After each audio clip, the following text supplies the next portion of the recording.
You've got money. Stop playing the victim." My son-in-law sneered, and then he slapped me in my own living room like he believed it was his right. His name is Derek Coleman. He is married to my daughter, Angela.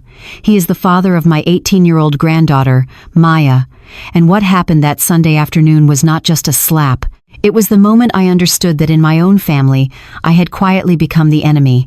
It started with money. It always does with men like him. "I need $15,000, Derek said, standing in the middle of my living room like he owned the mortgage. "It's a short-term bridge. Once this contract closes, I'll double it." "You still owe me 13, I answered. That was when his face changed. Not confused, not embarrassed, insulted. "You're unbelievable," he snapped. "You sit in this house collecting pension checks and you act like you're poor. You're stingy. You always have been." Stingy. I worked 40 years in public health. Double shifts. Night rotations. I missed Christmas mornings and school plays so Angela could have braces and piano lessons. But in Derek's mouth, that history shrank into one word. Angela folded her arms. "Mama, you know how important this is." "I know he hasn't paid me back," I said calmly. That was when the ugliness surfaced fully. "You think you're better than me?" Derek barked. "You look down on me because I didn't marry into your precious little retirement plan? You're just an old woman hoarding money because it's the only power you've got left." The room went very still. Maya shifted near the hallway, clutching her college brochures. "Dad's trying to build something," she said. "Why are you sabotaging him?" Sabotaging him. I felt something inside me crack, but I kept my posture straight. "I am not a bank," I said, "and I will not fund another promise." Derek stepped closer, his voice dropping lower, meaner. "You're selfish. That's what you are. You'd rather watch your own granddaughter struggle than help. You care more about numbers in an account than about blood." Angela nodded. "It does feel like betrayal, Mama." Betrayal. The word landed harder than the slap would. "I raised you," I said quietly, "and now you're turning your back on us." She shot back. "Family supports family. That's what you taught me." "No," I corrected. "I taught you accountability." Derek laughed a sharp, ugly sound. "Accountability? You're the one destroying this family. Don't act holy." Then his hand came out of nowhere. "You've got money. Stop playing the victim." The slap exploded across my cheek. My head snapped sideways. For a moment, all I could hear was the ticking of Samuel's old gold wristwatch on the mantel. Tick, tick, tick. Angela gasped, but she didn't touch him. Maya stared at me, not at him, at me. "You didn't have to push him like that, Grandma," she said, her voice tight with embarrassment. "You always do this. You make him feel small. Make him feel small." My cheek burned. My mouth tasted like metal. Derek adjusted his shirt like a man finishing a heated business meeting. "See?" he muttered. "This is what you do. You provoke, then you play wounded." Angela turned on me, her eyes flashing with something that felt like fury and fear tangled together. "If you go to the police," she said quietly, "if you make this public, don't expect me to stand by you." The words were precise. "You'd choose him?" I asked. "I would choose my husband," she said. "And if you force this, if you try to ruin him, I don't know if I can keep coming around here. I don't know if Maya should either." There it was. The threat. Lose your daughter, lose your granddaughter, over money. Maya's jaw tightened. "I can't believe you do this over $15,000, she said. "Dad's under pressure and you humiliate him." Humiliate him. My own granddaughter. The house felt smaller suddenly, the walls closer. I have worked in emergency rooms where men twice Derek's size screamed at me while bleeding out. I have held the hands of addicts and abusers and grieving mothers. I have stood steady when chaos tried to swallow the room whole. But nothing prepares you for your child looking at you like you are disposable. Derek grabbed his keys. "We're leaving," he said, "until you decide whether you're family or not." Angela hesitated only a second before following him. Maya paused by the door. She looked at the swelling on my cheek and shook her head. "You could fix this," she said softly. "You just don't want to." Then she walked out. The door shut. Silence. I stood alone in the living room Samuel and I painted ourselves 30 years ago. The late afternoon light stretched long across the hardwood floors he installed with his own hands. I remember him sanding those boards until midnight, saying, "One day, this house will be her safety." He never imagined I would need it from her. I walked to the hallway mirror. The woman looking back at me was 67. Dark skin already shadowing purple where his hand had landed. Silver threading through black hair. Eyes steady. I pressed a cold washcloth against my cheek. My phone buzzed. Angela, don't make this bigger than it is. Then, Derek, you pushed me. Don't start drama. I placed the phone face down. Bigger than it is. A man striking his mother-in-law in her own home. A daughter threatening to walk away. A granddaughter calling me selfish. If this was small, I wondered what counted as large. I walked into my office and opened the top drawer of Samuel's desk. His gold wristwatch ticked steadily beside me. Tick, tick, tick. I took out a yellow legal pad. 2:79 p.m. Derek demanded $15,000. I refused. He insulted me. He struck me. No emotion, just fact. Because facts endure longer than insults. As dusk settled, I switched on the porch light. I always leave it on overnight. Samuel used to say it told the world we had nothing to hide. That night, my cheek throbbed. But what hurt more was the echo of Angela's voice. If you do this, don't expect me to stand by you. I sat there in the quiet house and understood something clearly. They thought my silence was weakness. They thought love meant surrender. They were wrong. If this story resonates with you, please like the video and comment where you're watching from. You might be surprised how many people near you are feeling the same way. I opened my desk drawer again. Inside lay a clean manila envelope. I ran my fingers along its edge. That night, I did not cry. I prepared. When I woke up Monday morning, my cheek had stiffened into something heavier than pain. It felt like a reminder, a weight I carried into the bathroom mirror under the pale light of 6:30 a.m. The bruise had deepened overnight purple, spreading toward my jawline, a faint swelling along the bone. I tilted my head left, then right. I had seen injuries like this before. I had documented them, photographed them, charted them in patient files when women whispered, "I walked into a door." I never judged those women. Now I understood them differently. I dressed carefully, navy slacks, cream blouse, small pearl earrings. Dignity is sometimes the only armor you have. I tied my hair back and picked up my purse. Samuel's watch ticked softly from the dresser. Urgent care opened at 8. The waiting room smelled faintly of disinfectant and burnt coffee. A television in the corner murmured morning news about interest rates and a school board debate. Normal life continuing, indifferent. When the nurse called my name, I walked back with steady steps. "What happened?" she asked gently as she examined my cheek. "My son-in-law struck me," I replied. The words felt solid once spoken. Not dramatic, not hysterical, just factual. Her eyes flickered, then steadied. She took photographs, measured swelling, noted tenderness. "Do you feel safe at home?" "Yes," I said. "He doesn't live with me." That was technically true. On the drive home, my phone buzzed 3 times. "Derek, you're really going to make this a thing? You always overreact. If you go to the police, you'll regret it." I did not respond. Then Angela. "Mama, please. He said he barely touched you." Barely. My jaw tightened. By the time I pulled into my driveway, Maya had posted something publicly. Some people destroy their own families over pride. I read it twice. No names, no details, but clear enough. My granddaughter, the girl I once held through fevers and spelling tests, had aligned herself with the man who put his hand across my face. I stepped inside the house and locked the door. The porch light was still off, morning sun strong and indifferent, but the house felt different, thinner somehow, as if the air had shifted. I set the medical paperwork on the kitchen table and poured myself coffee. Black, no sugar. I had learned to drink it that way during night shifts in my 30s. Practical, efficient. The phone rang. "Angela." I let it go to voicemail. It rang again. This time I answered. "What are you doing?" she demanded before I could speak. "Good morning to you too," I said calmly. "Mama," Derek said, "you went to a doctor. Are you trying to build a case?" "I am documenting what happened." "You're escalating this," she said. "You could have just talked to him." "He hit me." He was angry. "And that justifies it." Silence on the other end. Then her voice dropped lower. "If you file charges, don't expect me to bring Maya around. I won't have my husband treated like a criminal.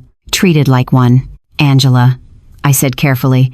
If a man hits your mother, what would you call him? She exhaled sharply. You're twisting this.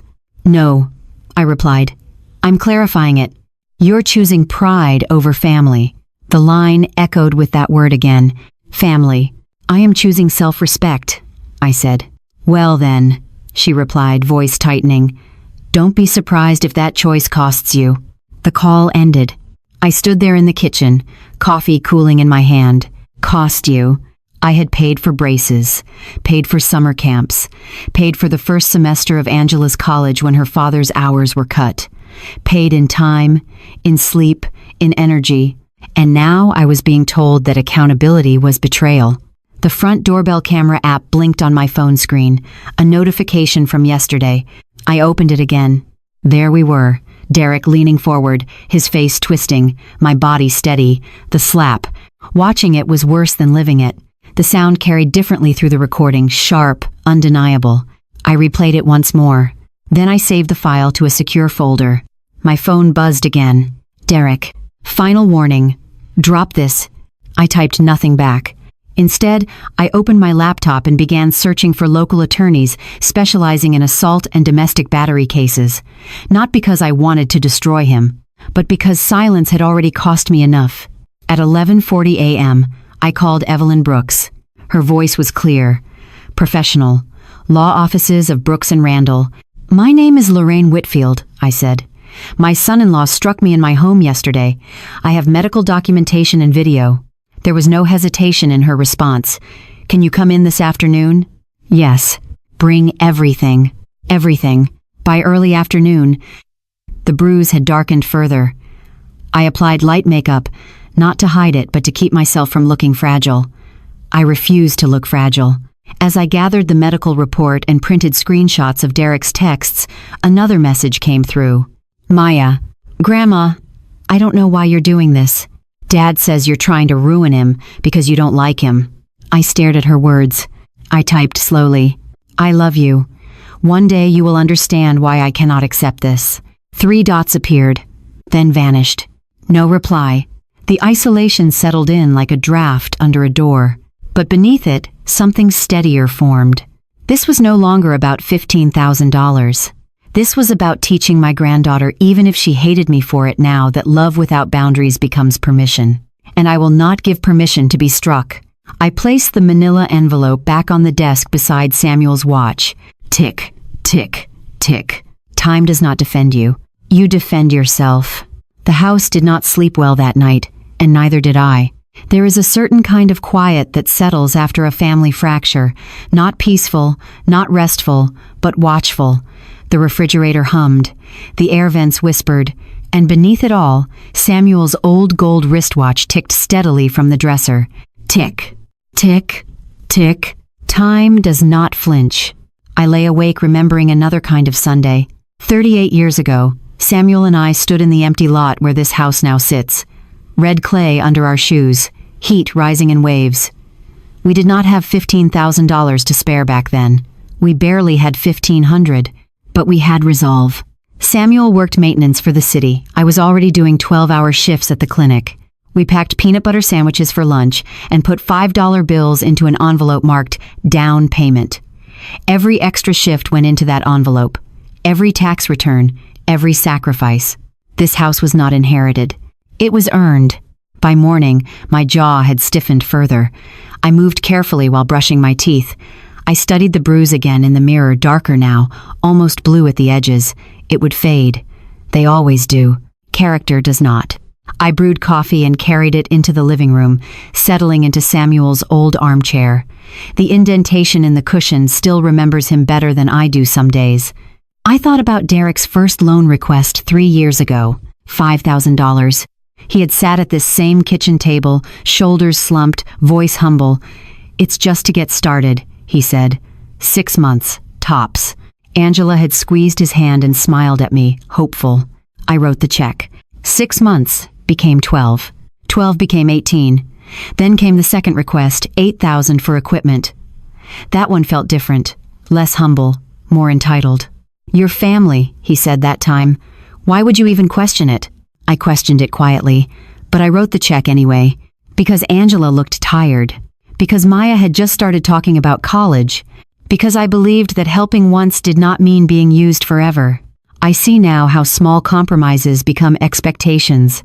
My phone buzzed again. A text from Derek. I talked to a lawyer too. You don't want this fight. I stared at the message and felt something steady inside me. He thought intimidation would work because it always had. Because I had always chosen peace. Angela called mid-morning. Mama, she said. Her voice softer this time but tight underneath. Evelyn Brooks is known for aggressive cases. Are you really hiring her? I'm consulting her. That's the same thing. It isn't. Angela exhaled sharply. You're humiliating him. No, I said. He humiliated himself. Silence stretched between us. Why can't you just forgive him? She asked finally. Forgiveness and consequence are not opposites, I replied. You've always been hard, she said. Even when I was little. Hard. I closed my eyes briefly. I remembered Angela at 9, furious because I would not let her skip school for a boy's birthday party. I remembered her at 16, crying because I wouldn't co-sign a credit card she wasn't ready for. Structure feels like cruelty to those who want comfort without responsibility. I was raising you, I said quietly. You're losing me, she answered. The call ended. Losing me. That phrase lingered long after the dial tone faded.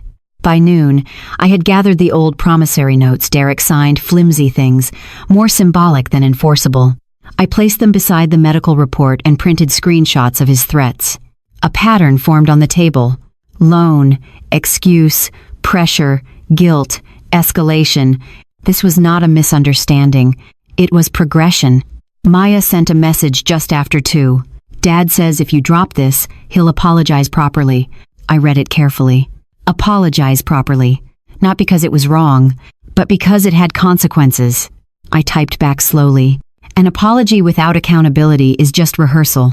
She did not respond. Outside, a neighbor mowed his lawn. Children rode bikes down the sidewalk. Normal life unfolded under a bright Carolina sky. Inside my home, a quiet war had begun. I walked into my office and opened the drawer with the manila envelope. It lay there waiting, clean and uncreased. Samuel's watch ticked beside it. He used to tell me, Lorraine, never confuse kindness with surrender. I ran my thumb along the envelope's edge. Derek believed this was about money. Angela believed this was about loyalty. Maya believed this was about pride. But it was about something older than all of that. It was about teaching the next generation that a woman, especially a black woman, who has spent her life holding families together, does not exist to absorb disrespect so others can stay comfortable. I folded the medical documentation carefully and slid it inside the envelope. Then the printed still image from the doorbell camera. The frame where his hand is clearly raised. There is something powerful about evidence. It does not shout. It stands. I sealed the envelope and set it back in the drawer. Tomorrow, I would deliver it. And when Derek opened it expecting cash, he would find consequence instead. Samuel's watch ticked on. Tick, tick, tick. Time moves forward whether we are ready or not. And so would I. Evelyn Brooks' office sat on the second floor of a red brick building downtown, across from the courthouse. I chose her deliberately. If this was going to be done, it would be done properly. The waiting room was quiet. Tastefully neutral frame degrees, a bookshelf of legal volumes, a faint scent of lemon polish. A woman in her mid-50s stepped out from behind a frosted glass door precisely at 2 o'clock. Mrs. Whitfield? Lorraine? I corrected gently as I stood. She offered a firm handshake. Evelyn Brooks. Her grip was steady, her eyes observant, not pitying, not skeptical, professional. I appreciated that. We sat across from one another in her office, large oak desk, legal pad already open. She did not waste time. Tell me what happened. I handed her the envelope. She removed each document carefully. The medical report, the photographs, the printed text messages. Finally, the still frame from the doorbell camera. Do you have the video file? She asked. Yes. I slid my phone across the desk. We watched it together. The recording showed the living room from the angle above the front door, Derek pacing, his posture tightening, my body still, upright. The exchange silent from that distance, and then the movement. His arm, the contact. My head snapping to the side. Evelyn paused the video at the exact frame of impact. "That's clear," she said quietly. She rewound it once, watched again. No emotion on her face, just assessment. "Has he ever been violent toward you before?" "No." "Toward your daughter?" "Not physically." "That I know of." She nodded slowly. Escalation is common when financial control begins to fail. The phrase settled over me like cold air. Financial control. "He demanded $15,000, I said. "He already owes 13. Evelyn leaned back in her chair. "This is not a misunderstanding, Lorraine. This is assault." Hearing the words spoken plainly felt different than thinking it. "Assault. You have video evidence and medical documentation," she continued. "That gives you leverage most victims don't have." "Victim." I straightened slightly. "I am not interested in revenge," I said. "Good," she replied calmly. "Because this isn't about revenge. It's about boundaries enforced by law." There it was again. Boundaries. I thought of Angela's voice on the phone. "You're losing me." "What are my options?" I asked. "We can file a criminal complaint for simple assault," Evelyn said. "Given your age, the court may treat it seriously. We can also pursue a protective order." "Would he be arrested?" "Possibly, or at minimum, served with a summons to appear." The word summons felt weighty. "And my daughter?" I asked. Evelyn's expression softened, but only slightly. "Your daughter's loyalty is not your legal responsibility." I looked down at Samuel's watch on my wrist. Tick, tick, tick. "I need you to understand something," I said carefully. "If I do this, he will retaliate." "He already has," she replied. She gestured toward the printed texts. "Final warning, drop this. You don't want this fight." Evelyn folded her hands. "Men who rely on intimidation do not expect resistance. When resistance comes, they escalate verbally before they collapse legally." Collapse legally. The phrase almost sounded clinical. "What if my daughter testifies against me?" I asked. "Then the video testifies for you." There is something strangely comforting about technology when human loyalty falters. Evelyn pulled a form from her drawer and slid it toward me. "This is the formal complaint," she said. "You sign here. We file today." The pen felt heavier than it should have. I hesitated not because I doubted what happened, but because I knew what would follow. Angela's silence, Maya's anger, church whispers, family division. Evelyn did not rush me. "You have lived long enough to know," she said quietly, "that silence teaches the wrong lesson." I signed. The ink pressed into paper with finality. Evelyn nodded once. "I'll file this within the hour." "What happens next?" "He'll be served, likely within 48 hours. Served. The word tasted almost ironic. Derek had come into my home expecting money served to him. Instead, he would receive a summons. As I gathered my purse, Evelyn added, "Lorraine, expect him to contact you when he's notified. Do not respond. Let everything come through me." "I understand. And if he approaches you again, call 911 immediately." I stood. There was no tremor in my knees, no visible crack in my composure, but something fundamental had shifted. I was no longer absorbing this privately. I was documenting it publicly. Outside, the afternoon sun cast long shadows across the courthouse steps. People moved in and out of the building, clutching folders and worries of their own. I walked past them steadily. When I reached my car, my phone buzzed. "Angela." I let it ring. Then a message appeared. "He said you talked to a lawyer. Tell me that's not true." I stared at the screen. "It is true." I typed nothing back. Another buzz. "Derek, you just made the biggest mistake of your life." I looked up at the courthouse across the street. Solid brick. Unmoving. Men like Derek mistake intimidation for power. They forget that systems exist beyond their control. I started the engine. Samuel's watch ticked steadily on my wrist. Tick, tick, tick. Time was no longer waiting. It was moving toward him. By Wednesday morning, the bruise had turned the color of storm clouds, dark at the center, yellowing at the edges, as if my body was trying to erase what my mind refused to forget. I dressed like I was going somewhere important, because I was. Derek had taken enough from me: money, peace, and the illusion that respect automatically exists inside family. Today, he would receive something back. Consequences. I set the sealed manila envelope on the passenger seat and drove into the city with the radio off. I wanted no voices in my head except my own. The streets were slick from an overnight rain, and the sky hung low and gray, the kind of Carolina morning that makes everything look older than it is. His building was the kind of place people live when they want others to believe they're winning. Glass lobby, polished stone planters, a security desk with a bored young man in a blazer. Derek had no stable company, no real office, but he had a key fob and a downtown address. Appearances were his true business. In the parking garage, I sat for a moment with both hands on the steering wheel. I could feel my heartbeat in my fingertips. Not fear, focus. Evelyn's voice echoed in my mind. Deliver it, then leave. No conversation, no engagement. My phone buzzed as I stepped out of the car. Angela. I let it ring. Then it buzzed again, this time a text. Mama, please don't do this. Derek says you're going to ruin everything. Everything.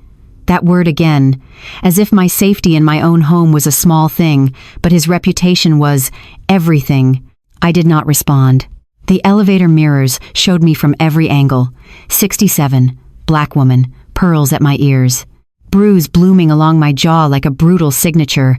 I looked like someone who had survived a storm. I held my chin level. 4th floor, Unit 412. A hallway lined with beige carpet and silence. The kind of silence that happens when people live close together but pretend they don't. I walked past framed abstract art and stopped at his door. For one brief second, my hand hovered over the knock. Then I knocked. The door opened quickly, like he'd been waiting. Derek stood there in gym shorts and a fitted t-shirt, an AirPod still in one ear. Sweat darkened the collar slightly. He looked irritated at first, then he saw my face. His eyes flicked to the bruise. A small smile crept over his mouth anyway, like he was proud of what he'd done and confident I would swallow it. Well, look who's back, he said. You come to your senses? His tone was almost playful. Cruel people often sound playful when they believe they're in control. I held the envelope out without stepping inside. This is for you. The smile widened immediately. He snatched it from my hand as if it were a prize. I knew it, he said, turning his back on me as though I was an errand runner. I told Angela you'd come around. You can't stand being the bad guy. He didn't invite me in. He didn't offer a chair. He didn't ask if I was okay. He assumed, because assumption was how he built his whole life. He tore the envelope open right there in the doorway, talking as he did it. You know what your problem is? He said. You think money makes you powerful? It doesn't. Family does, and family supports family. He pulled the papers out in one impatient fist and glanced down, still smirking. Then the smirk froze. His eyes moved left to right, quick little jumps. He blinked once, twice. His throat worked like he'd swallowed something sharp. Color drained from his face so fast it was almost startling. The man who had just hit me in my own home suddenly looked like a boy caught stealing. What? What is this? He demanded. He flipped the first page over, then the second. His fingers trembled slightly at the corners. A court summons, I said calmly, and a temporary protective order request. His mouth opened, then closed. He read again, as if the words might rearrange themselves into something friendlier. You're suing me? He snapped, louder now, panic turning into rage the way it always does when a bully senses the ground shifting. It's a criminal complaint, I corrected. The state will prosecute. You hit me. It's on video. His eyes shot up. Video? Yes. For a second, his expression flashed pure fear. Not guilt, not shame, fear. Then it hardened into indignation, because indignation is the armor men like Derek wear when consequences approach. This is insane, he barked. We had an argument. You're making it into a crime. You struck me in my home, I said. That's not an argument. He stepped forward quickly, closing the space between us. His shoulders squared, and I could see the old reflex in him, the instinct to intimidate. You think a judge is going to take your side? He hissed. You think people don't know how you are? Cold, controlling, always acting like you're the victim. There it was again. Victim. He loved that word, because it made violence sound like theater. He leaned closer, his voice dropping to a dangerous calm. You're going to lose Angela over this. I said nothing. You hear me? He pressed. She's my wife. Maya is my daughter. You don't get to take them from me. I watched his face carefully. The confident charm was gone now.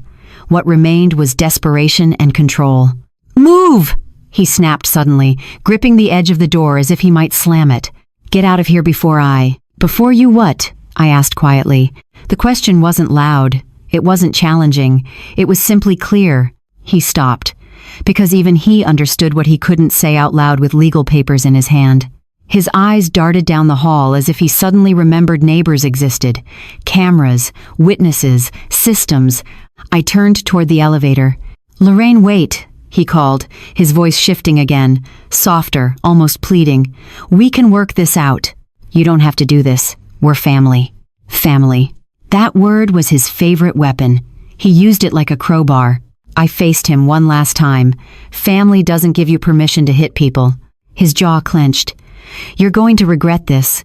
"I already regretted it," I said, touching the bruise lightly. "The moment your hand touched my face." The elevator doors opened.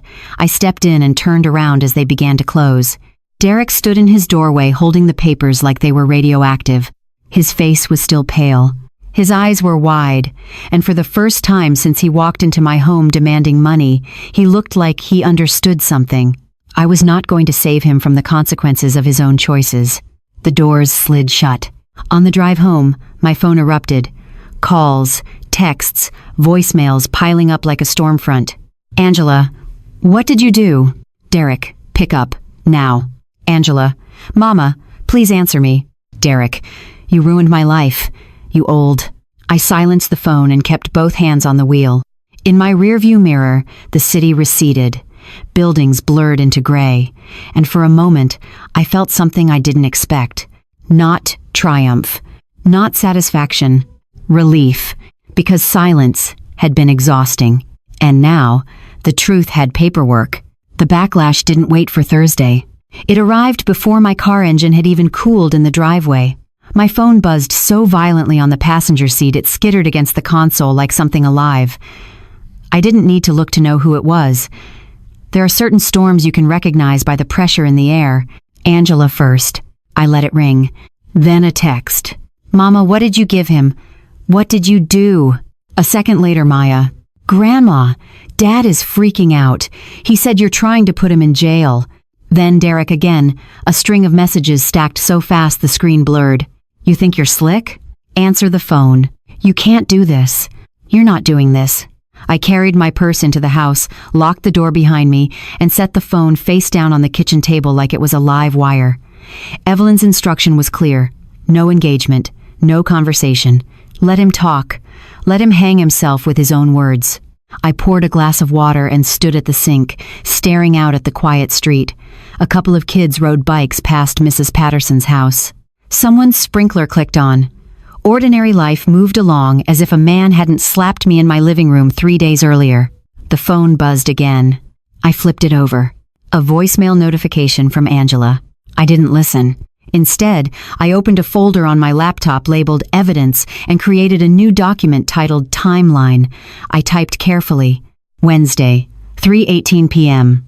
Delivered summons and protective order paperwork. Derek responded with threats. Then I copied his messages into the document, word for word.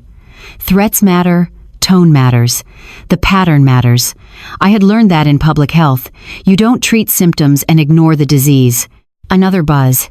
This time, Angela's message arrived in a different style. Not frantic, cold. "If you don't stop this, I will not forgive you. I mean it." I stared at the sentence until my eyes burned. Not forgive you. Forgiveness had become a weapon in my family, something withheld like affection, traded like currency. Derek had trained them to believe that my boundaries were cruelty, and his violence was a mistake. Then came the second line. "And if you keep pushing, don't expect me to bring Maya to see you anymore. Don't expect holidays. Don't expect me." There it was.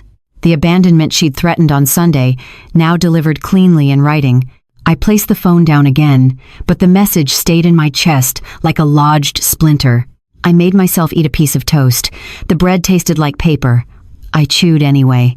A nurse learns to do what is necessary even when appetite disappears. At 6:10 p.m., the first knock came at the door. I froze for half a second, heart rising. Before I remembered, Derek had a key once. Angela had a key. I had never taken them back because I never imagined I'd have to protect my home from my own family. I moved quietly to the front window and peeked through the curtain. It wasn't Derek. It was Sister Elaine from church, holding a casserole dish covered in foil. I opened the door only halfway. "Lorraine," she said softly, her eyes flicking to the bruise on my jaw before snapping back up. "Baby, what happened?" The question was kind, but I could hear the second question behind it. "What did you do?" "I had an incident with my son-in-law," I said carefully. Sister Elaine's lips pressed together. "Angela called me." "Of course she did." "She's upset," Elaine continued. "She said there was some disagreement about money, and that you're trying to press charges." There it was again, wrapped in softer language. Trying, as if I was attempting something unreasonable. "He hit me," I said plainly. Elaine's eyes widened, but then her gaze softened into something like pity. "Lorraine, I'm so sorry, but you know how these things go. Family matters get messy. Messy. The word women use when they mean dangerous." She held out the casserole dish. "I brought you food. You shouldn't be alone." I accepted it because refusing kindness would only make me look hard, and I was already being painted that way. "Thank you," I said. Elaine hesitated. "Have you talked to Angela?" "No." "She's saying you're punishing Derek." "Punishing." I felt my stomach tighten. Derek had already written the script. I could almost hear him rehearsing it in my head. Lorraine is vindictive. Lorraine hates me. Lorraine wants to control everything. Lorraine is weaponizing the system. I pictured Maya reading those lines, believing them. "Elaine," I said, keeping my voice calm, "if a man hits you, is it punishment to report it?" Elaine looked away for a moment. "You know I love you," she said quietly. I don't want you to lose your family." I watched her face and understood something painful. People fear disruption more than injustice. They will ask you to swallow disrespect just to keep the table set for Sunday dinner. Elaine left after a few more soft words. I closed the door and leaned my forehead against it for a second.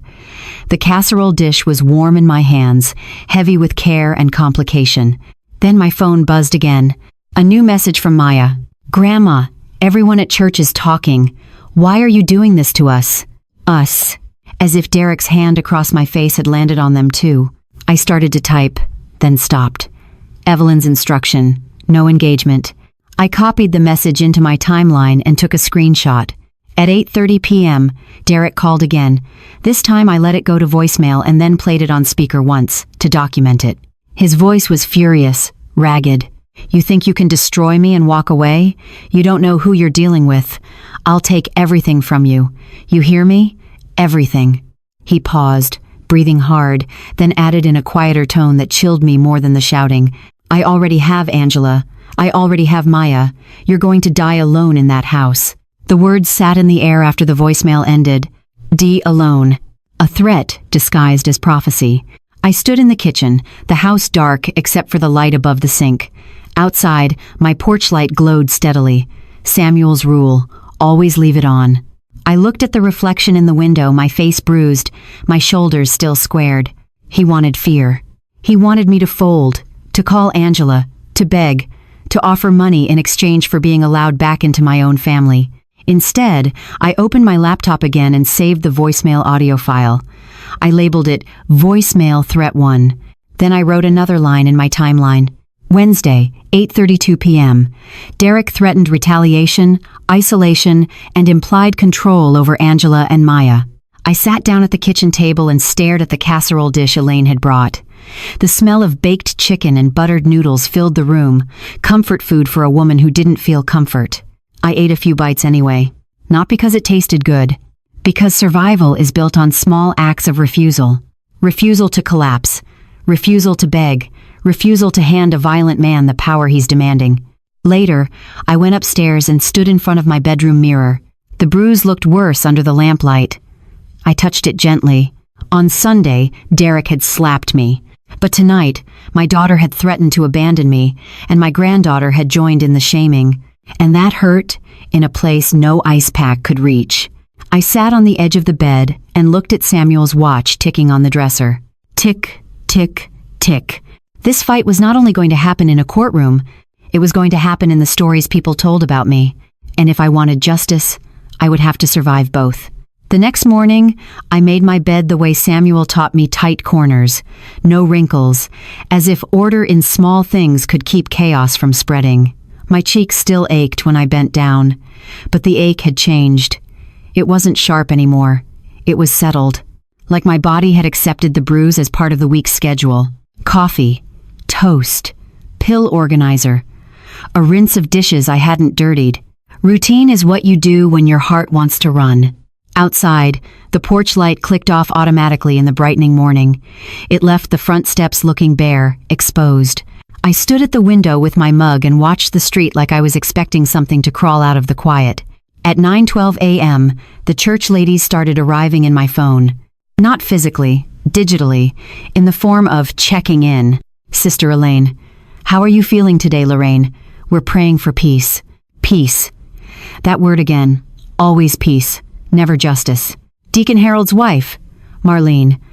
I heard there was a misunderstanding. Call me when you're ready to talk. Misunderstanding. As if Derek's hand had simply slipped. I didn't respond to any of it. I saved screenshots and set my phone down, face up this time, so I could see what came in without being startled by it. Evelyn had told me to document everything, not because every text mattered, but because patterns matter. I went into my office and opened my folder. Evidence, timeline, screenshots. Voicemail, the digital proof of a private violence that Derek wanted to keep inside the family. At 10:47, another message came through, this one from a number I didn't recognize. Mrs. Whitfield? This is Marcus. We need to talk about Derek. My pulse tightened. I stared at the screen for a full 10 seconds before my thumb moved. Who is this? The response came quickly, as if he'd been waiting with his phone in his hand. Marcus Hill. I used to do business with Derek. He hurt me too. I read that line twice. He hurt me too. The house suddenly felt smaller again, like Sunday had returned. Not because I was afraid, but because the story widened.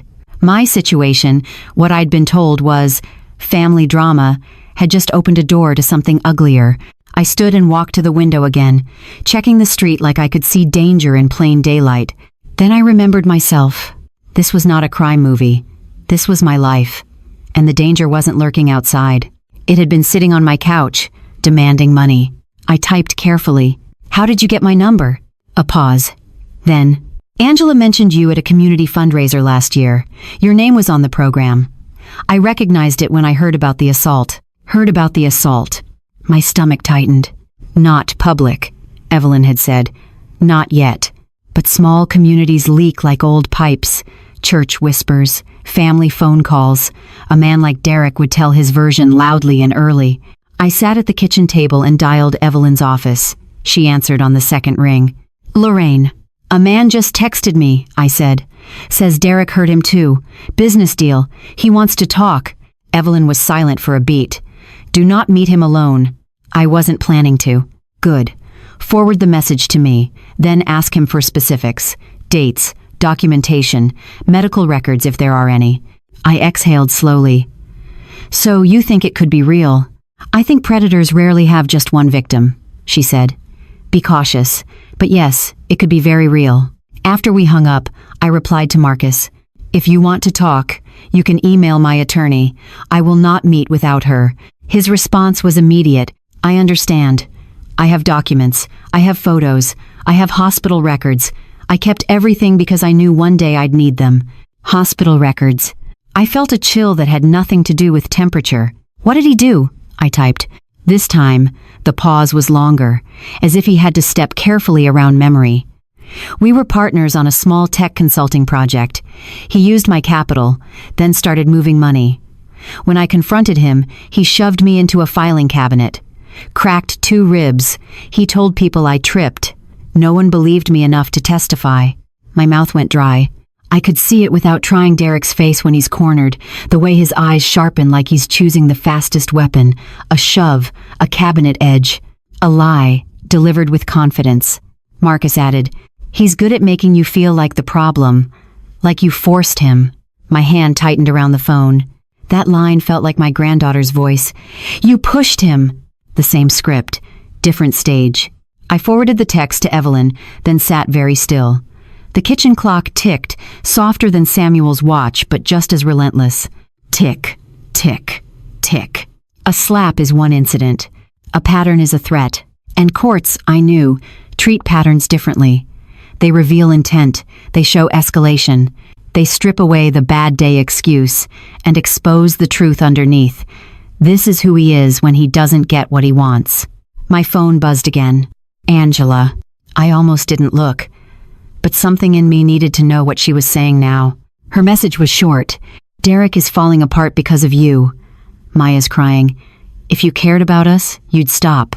I read it once, then took a screenshot and saved it. Because even Angela's pressure mattered now. It wasn't just emotional blackmail. It was part of Derek's method: use love as a leash. I typed nothing back. Instead, I opened my pantry and pulled out a can of soup. Chicken noodle, the kind Samuel liked when he had the flu. I heated it on the stove and stood there stirring slowly, grounding myself in a simple task. The steam rose warm against my face, and for a moment I let it soften the hard place in my chest. Then my phone buzzed again. Maya posted another status. Some people would rather be right than be loved. I stared at the words until my vision blurred, not with tears, but with anger that had nowhere polite to go. Loved. As if love required enduring violence. As if the price of belonging was a bruised face and a silent mouth. I turned off the stove, carried the soup to the table, ate 2 spoonfuls. Then I opened my laptop and wrote a new section in my timeline. Thursday, 11:06 a.m. Received contact from former business partner, alleging prior assault and financial fraud by Derek Coleman. Claims documentation and medical records. I stared at the line after I typed it. My hands were steady, but my heart felt like it was standing at the edge of something bigger than my family. Because if Marcus was telling the truth, then this case wasn't just about my dignity. It was about stopping a man who had practiced this money, manipulation, violence until it became second nature. And suddenly, the loneliness Derek threatened me with didn't feel like the worst thing that could happen. The worst thing would be letting him do it again. I opened the drawer and touched the edge of the manila envelope in my mind, already delivered, already opened, already shaking his confidence. Good. Let him shake. Now we would build something he couldn't bluff his way out of. Evidence. Pattern. Truth. Angela showed up at my door at 2:36 p.m. on Friday. Not with the soft knock she used when she was a little girl coming home late from a friend's house. This was a sharp, impatient knock, 3 quick hits like she was delivering a demand, not asking for entry. I was at the kitchen counter sorting papers into neat stacks the way I always do when my emotions threaten to spill. Medical report, screenshots, voicemail transcript, a printed still from the doorbell camera, facts lined up like soldiers. When I opened the door, Angela stood on my porch with her arms crossed, her jaw tight, her eyes already shining with contained fury. She wore her hospital badge on a lanyard, scrubs hidden under a long cardigan. She looked tired in a way I recognized, not the tired of long shifts, but the tired of carrying someone else's chaos. She stepped inside without waiting for an invitation. "You really did it," she said, turning toward me as if we were in court already. "You filed charges." I closed the door slowly behind her. "Yes." Angela's eyes flicked to my bruise. For half a second, I saw something human crack through her anger, shock, guilt, maybe even shame. Then it hardened again. "You couldn't just talk to him?" she snapped. "You couldn't just let him calm down and apologize?" "He hit me," I repeated. "I know," she shouted, then lowered her voice abruptly, as if remembering the neighbors existed. "I know what happened, but you don't understand what you've done." I walked toward the kitchen, not running from her, just refusing to be cornered in my doorway like a child. Angela followed, heels clicking against the hardwood as if every step was an accusation. "You're making him look like a monster," she said. I turned and faced her. "If that action makes him look like a monster, Angela, that's not my doing." Angela slammed her palm lightly on the back of a chair, not hard enough to break anything. Just enough to signal dominance, like Derek did with his pacing and his looming. "You've always hated him," she said. The statement was so unfair it almost made me laugh. "I didn't hate him when I let him borrow $5,000, I said. Or $8,000, or when I kept quiet when he still hadn't paid it back. That was help," she said sharply. "That was what family does."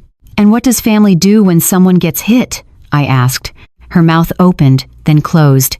"You're twisting it," she said again, as if that phrase was a rope she could pull tight around reality until it fit the version she needed. I exhaled slowly. "Angela, look at my face." She looked. I watched her eyes track the bruise, the yellowing edges, the darker center. I watched her swallow. "You don't get to talk me out of what I lived," I said. "Not in my own home." Angela's eyes filled, and her voice turned raw. "You don't get to destroy my marriage and call it protection." There it was. The real fear underneath everything. Not money, not pride. Abandonment. Loss. She had built her life around Derek's gravity, and now I was challenging the center of it. "Your marriage is not destroyed because I filed charges," I said. "Your marriage is in danger because your husband raised his hand." Angela's face contorted. "He was desperate." "So was I, when your father died," I said quietly. "And I didn't hit anyone." That landed. I saw it in her eyes, the way the words slid past her defenses and hit something tender.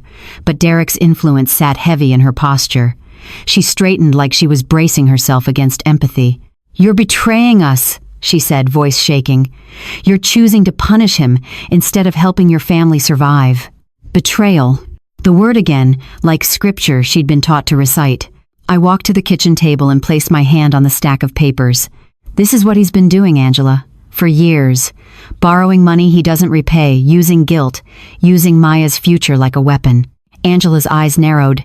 "Don't bring Maya into this." "She's already in it," I replied. She watched him hit me. She called it embarrassment. She's posting online that I'm destroying family. That didn't happen in a vacuum. Angela's voice rose again. "Because you are. You're making us look like a mess." For a moment, I didn't see my daughter. I saw a woman trained to protect a man's image at the expense of her own mother's safety. And that hurt in a place I didn't have a name for.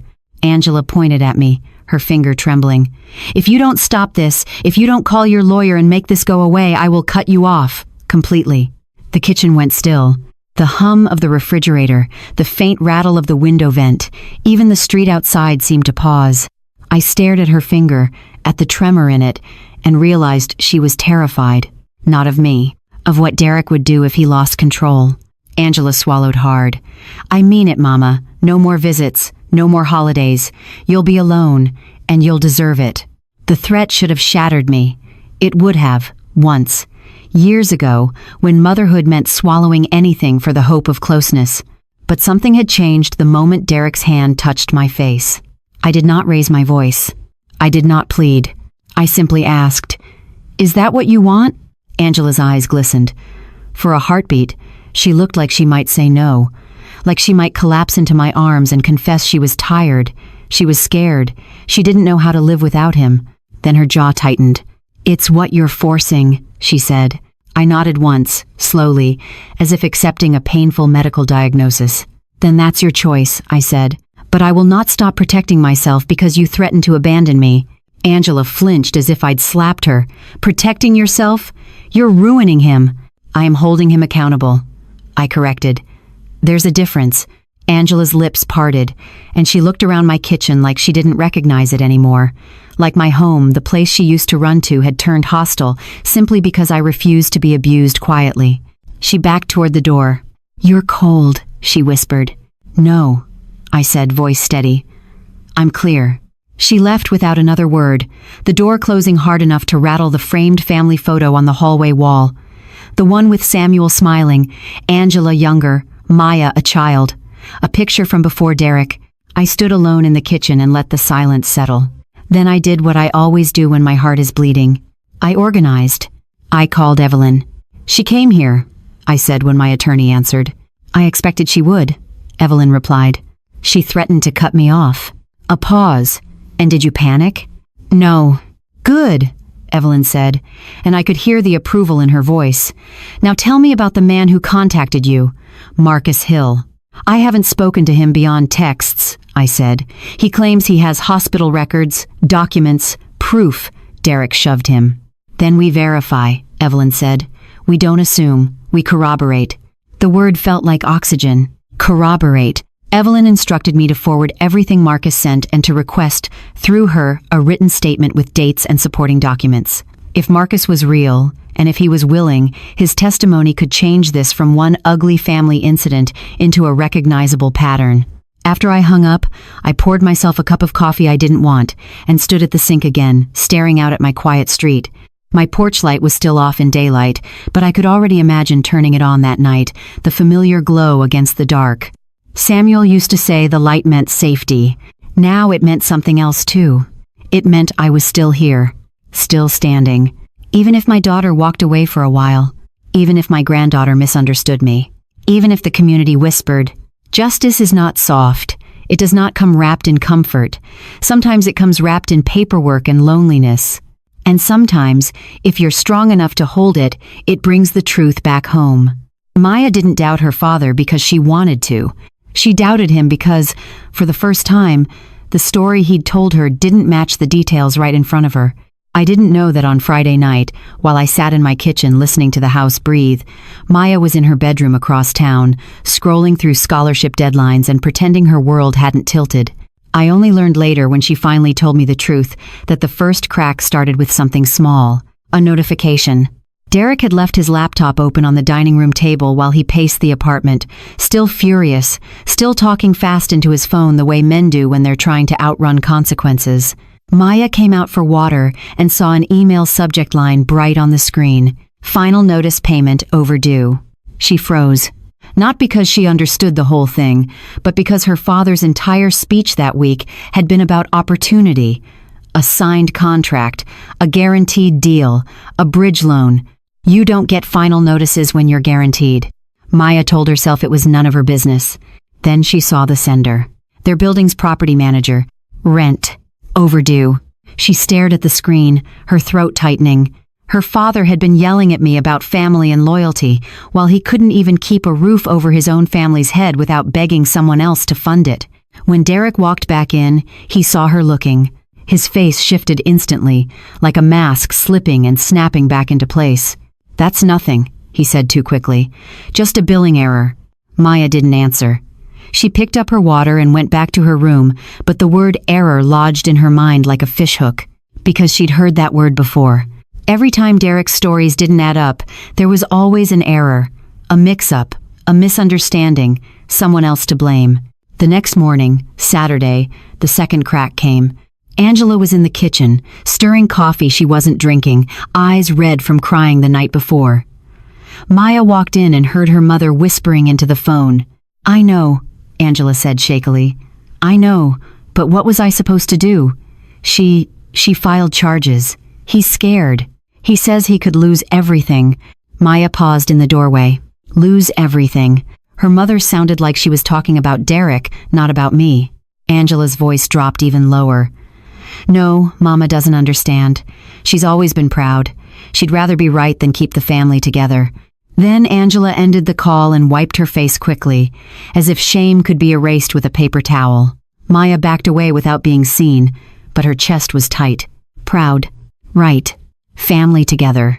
Those were the words they kept throwing around like they were heavy enough to bury what really happened. Derek hit Grandma. That was the sentence nobody said out loud anymore. Derek came in a few minutes later, phone in hand, eyes sharp. He kissed Angela on the forehead with performative tenderness, then looked at Maya and softened his expression.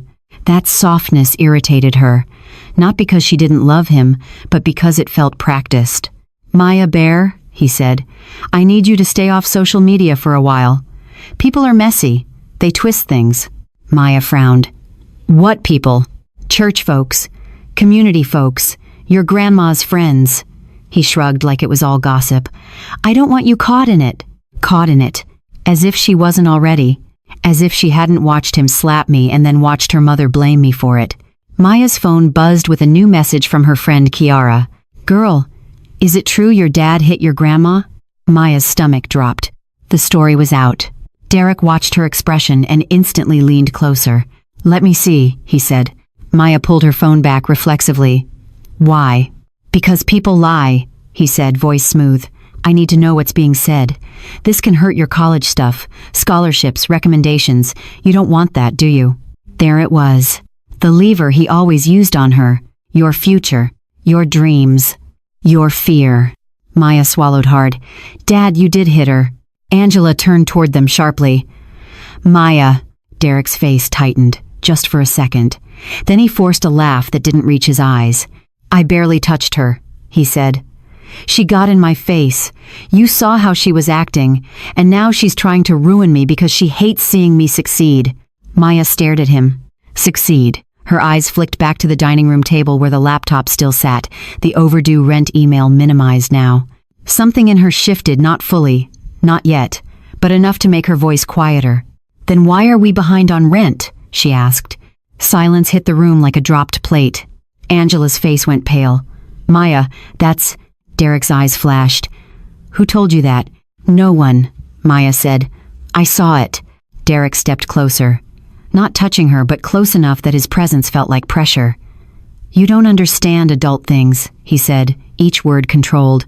You focus on school. Leave the finances to me. Maya's hands curled into fists at her sides. You told Grandma you needed money for a guaranteed contract. I do, he snapped. Then he caught himself and softened again. It's complicated. Complicated. That word was the third crack. Because complicated was what people said when they wanted you to stop asking questions. Maya turned away and went to her room. She sat on her bed staring at her college brochures, but the words blurred. For the first time in her life, she wondered if her father's confidence wasn't strength. Maybe it was just volume. Across town, I was living my own Saturday.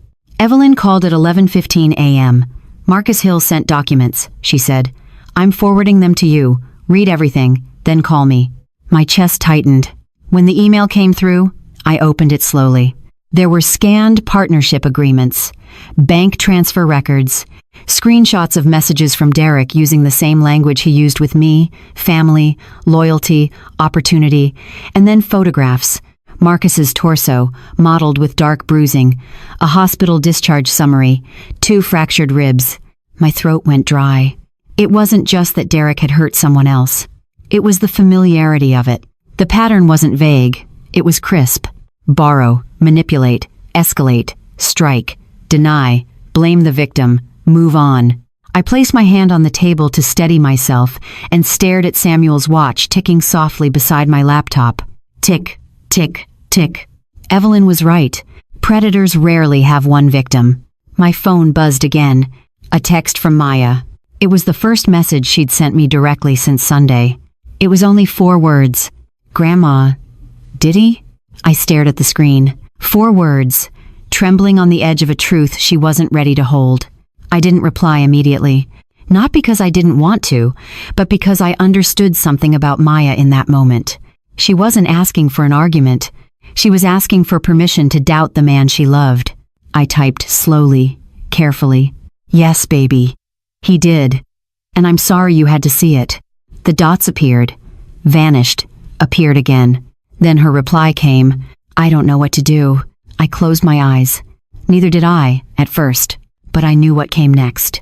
You tell the truth, even when it costs you. By Monday morning, Derek didn't just want me quiet. He wanted me discredited. There's a difference. If he could make people believe I was cruel, unstable, vindictive, then the slap wouldn't be the headline. I would be. I was in my kitchen when Evelyn called.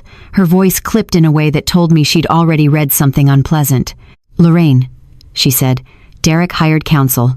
I didn't sit down, but my grip tightened around my coffee mug. How do you know? Because his attorney emailed my office, Evelyn replied. And because men like Derek don't threaten forever without trying to formalize it. What did he send? A letter, she said. Cease and desist language. Claims you're defaming him. Claims you're making false accusations to ruin his business reputation. I almost laughed, but it came out like air escaping a tire. His business reputation. He doesn't have a business, Evelyn. He has stories. Stories can still sue, she said. Or try. She emailed the letter while we stayed on the phone. I opened it at my kitchen table, the same table where Derek had once smiled and asked for $5,000 like he was requesting a cup of sugar. The letter was thick with legal vocabulary meant to intimidate. It accused me of malicious intent. It said I was weaponizing the criminal justice system. It warned that if I continued to spread defamatory statements, Derek would pursue damages in excess of $500,000.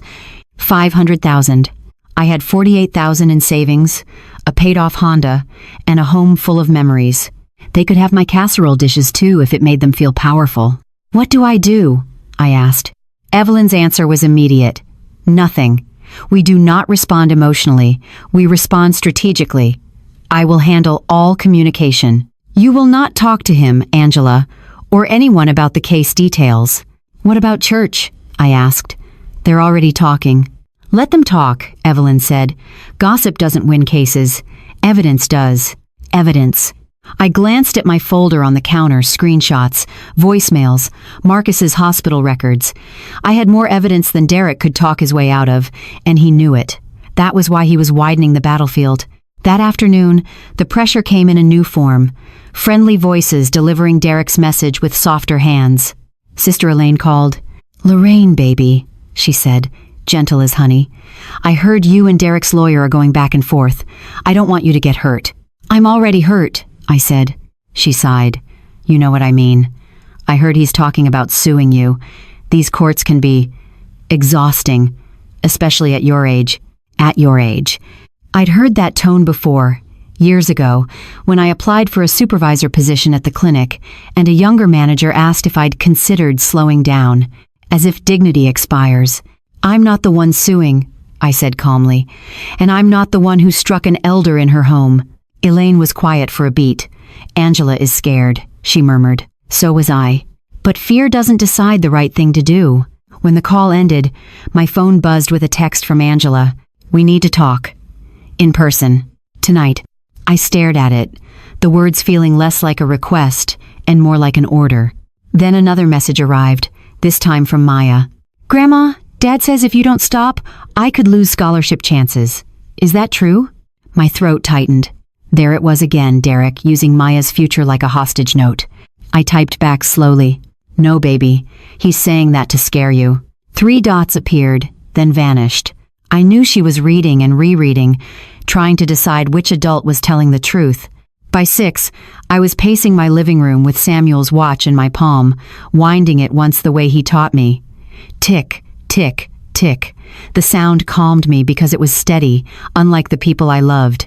Angela arrived at 6:41 p.m. alone. Her eyes were rimmed red. She looked like she hadn't slept in days.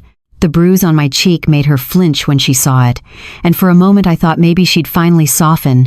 But then she lifted her chin and stepped inside, with the same stiff determination she'd brought to my porch last week. "Mama," she said without greeting, "Derek's attorney says you're defaming him." I gestured toward the couch. "Sit." She didn't. "They're saying you're going to bankrupt us," she continued, voice shaking, "that his career is going to be ruined, that Maya's future is on the line." I held her gaze. "Angela, he hit me." She squeezed her eyes shut like that sentence physically hurt her. I know he shouldn't have done it, but this is bigger now. Bigger. Everything was always bigger when it threatened Derek, never when it threatened me. "He's telling people you're unstable," Angela whispered. "He's telling them you've been obsessed with controlling my life. He's telling them you're doing this because you hate him." "And do you believe him?" I asked softly. Angela's jaw worked as if chewing something bitter. "I don't know what to believe." That was the truth beneath her anger. Derek had flooded her with fear until reality blurred. I walked to the kitchen and brought out the folder I'd been building. I didn't shove it at her. I simply placed it on the coffee table and opened it to the voicemail transcript. "Read," I said. Angela's eyes dropped to the page. Her lips parted slightly as she read Derek's words back to herself. His threats, his promise that I'd die alone, his vow to take everything. Angela swallowed. He was just angry, she tried weakly. "Then listen," I said, and I played the audio file. Derek's voice filled the room, raw and cruel, saying what he said with no filter, no performance for church friends, no softened version for Angela's comfort. Angela's face drained of color. When the voicemail ended, she whispered, "He didn't mean that." I didn't raise my voice. "Angela, he meant it enough to say it." She stared at the folder as if it were a foreign language. Then she looked up, eyes glistening. "But he says you're going to ruin Maya's life." I felt something in me go still. Listen to me, I said, slow and firm. No scholarship committee is going to punish Maya because her grandmother reported being assaulted. That's not how the world works. That's how Derek wants you to think the world works. Angela's shoulders shook once, like she was trying not to cry. And if you drop it, she whispered, he says he'll calm down. He says he'll apologize. He says we can be a family again.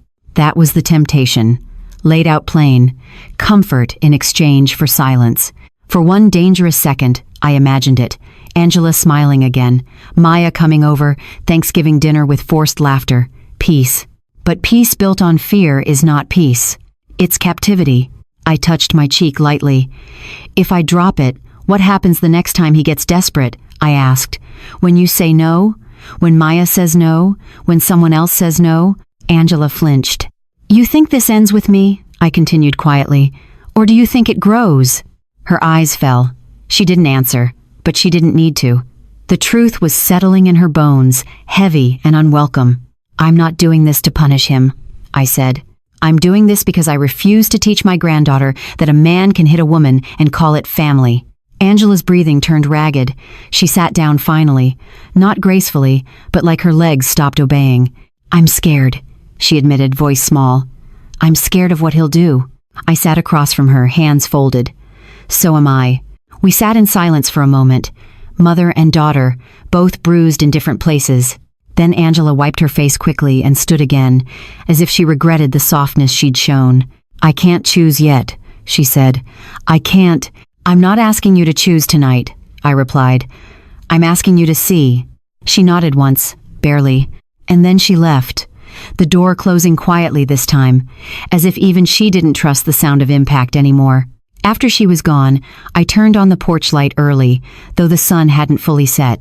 The warm glow spread over the steps, steady and unblinking. Inside, my phone buzzed again. Maya. Grandma, are you sure? I stared at her message, then typed back. I'm sure about what happened, and I'm sure you deserve a life where fear isn't called love. The dots appeared, hesitated, and vanished. Outside, night settled in.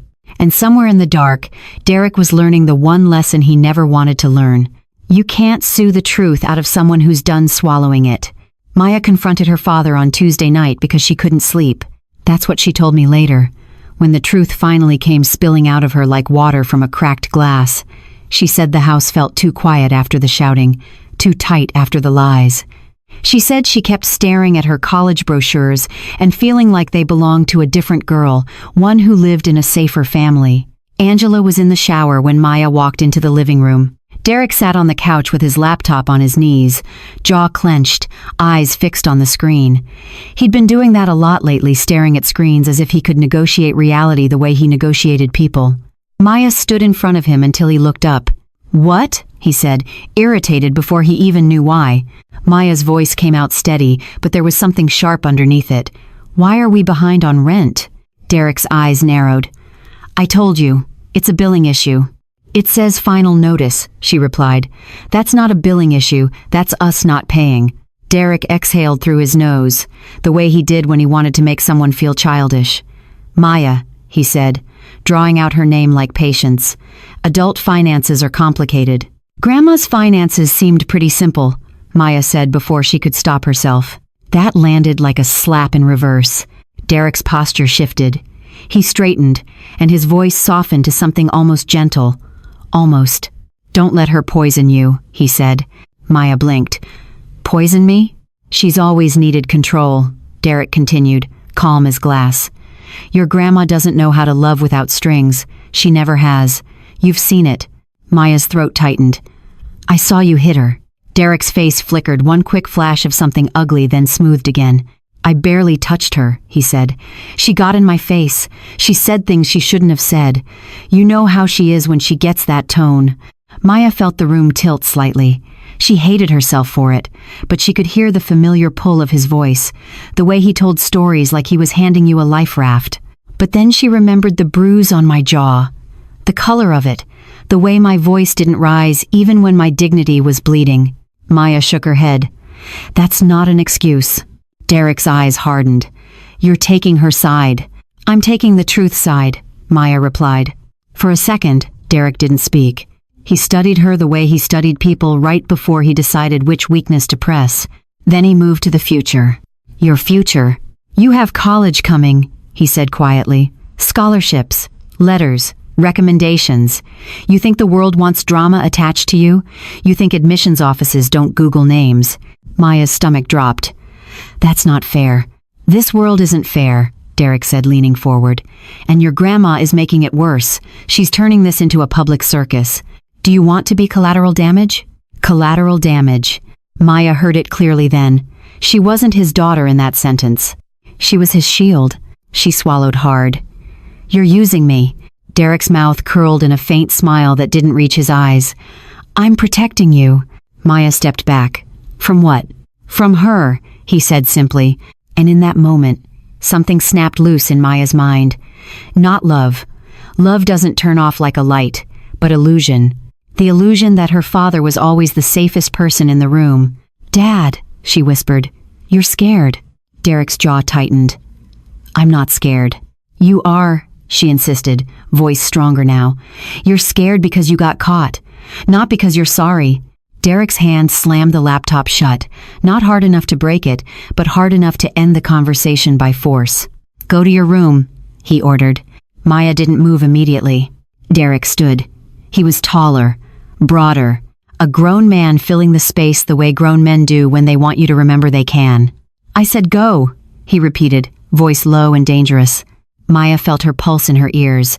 She glanced toward the hallway, toward her mother's closed bathroom door, and realized something she didn't want to admit. If Derek lost control, Angela would not stop him. Not yet. Maya turned and walked to her room without another word. She closed her door and leaned against it, heart pounding, shaking not because she'd been hit, but because she'd seen the edge of what could happen. On the other side of town, I was in Evelyn Brooks's office, building the part of this case Derek couldn't charm away. Marcus Hill arrived at 4:05 p.m., right on time, wearing a plain button-down shirt and the tired expression of a man who'd spent years pretending what happened to him didn't matter. He was in his early 40s, like Derek, but his eyes didn't carry that hungry confidence. They carried caution, a long memory of being dismissed. Evelyn introduced us, then guided him to a seat across the conference table. Marcus, she said, pen poised, I need you to tell your story clearly. Dates, locations, what happened, and what documentation you have. Marcus took a breath. April 2022, he began. We were partners. He asked me for capital, $20,000 up front, then another $11,000 to cover operating costs. He promised contracts, showed me emails that looked legitimate. Evelyn didn't interrupt. She just wrote, Marcus continued, voice tightening as he got closer to the moment. When I confronted him about money moving out of the business account, he smiled like I was being unreasonable. Then he got close. Too close. He shoved me into the filing cabinet in the office. I hit the metal edge. Cracked ribs. He pulled up his shirt slightly and showed a thin scar near his side. I felt my jaw ache in sympathy. Did you file a report? Evelyn asked. I tried, Marcus said. He said I tripped. No one wanted to get involved. I took a settlement, signed papers, an NDA. Evelyn nodded once. And you understand that testimony in a criminal matter about assault is generally not prohibited by a private NDA, especially if you're subpoenaed. Marcus's shoulders loosened a fraction. That's what I was hoping. Evelyn slid a document toward him. This is your sworn statement. We'll draft it together. You'll sign it in front of a notary. And if the court allows pattern evidence, your testimony becomes a mirror. It shows this isn't a one-off. It's behavior. Behavior. That word mattered. Because Derek wanted to frame Sunday as an accident, an argument, a moment, behavior turned moments into a story the judge couldn't ignore. While Evelyn worked with Marcus, I watched him carefully. His hands trembled slightly when he spoke about Derek. Not theatrically, not for attention. Trembling like the body remembers what the mind tries to bury. When we finished, Evelyn handed me a copy of the drafted statement and the list of attachments, hospital discharge summary, photos, financial records. Lorraine, she said when Marcus stepped out to take a call, this strengthens your case substantially. How much? I asked. Evelyn hesitated. Nothing is guaranteed, but it helps close the gap between he said, she said, and this is who he is. I nodded slowly.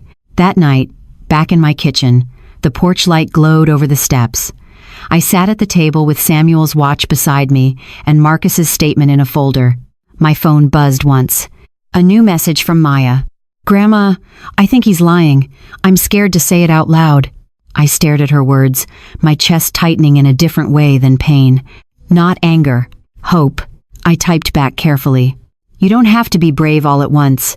Just be honest, one step at a time. I'm here." The dots appeared, paused, and then her reply came. "Okay." One word. But it felt like the first crack of daylight in a long night. Angela found it by accident. That's how the worst truths usually enter a room quietly, without ceremony, while you're just trying to keep life from falling apart. It was Wednesday evening. Angela had come home from the hospital late, still wearing her scrubs under a coat, eyes heavy, shoulders tight. Maya sat at the kitchen table, pretending to work on an essay, but her fingers weren't moving much. Derek paced near the window with his phone pressed to his ear, voice low and sharp. Angela didn't even say hello at first.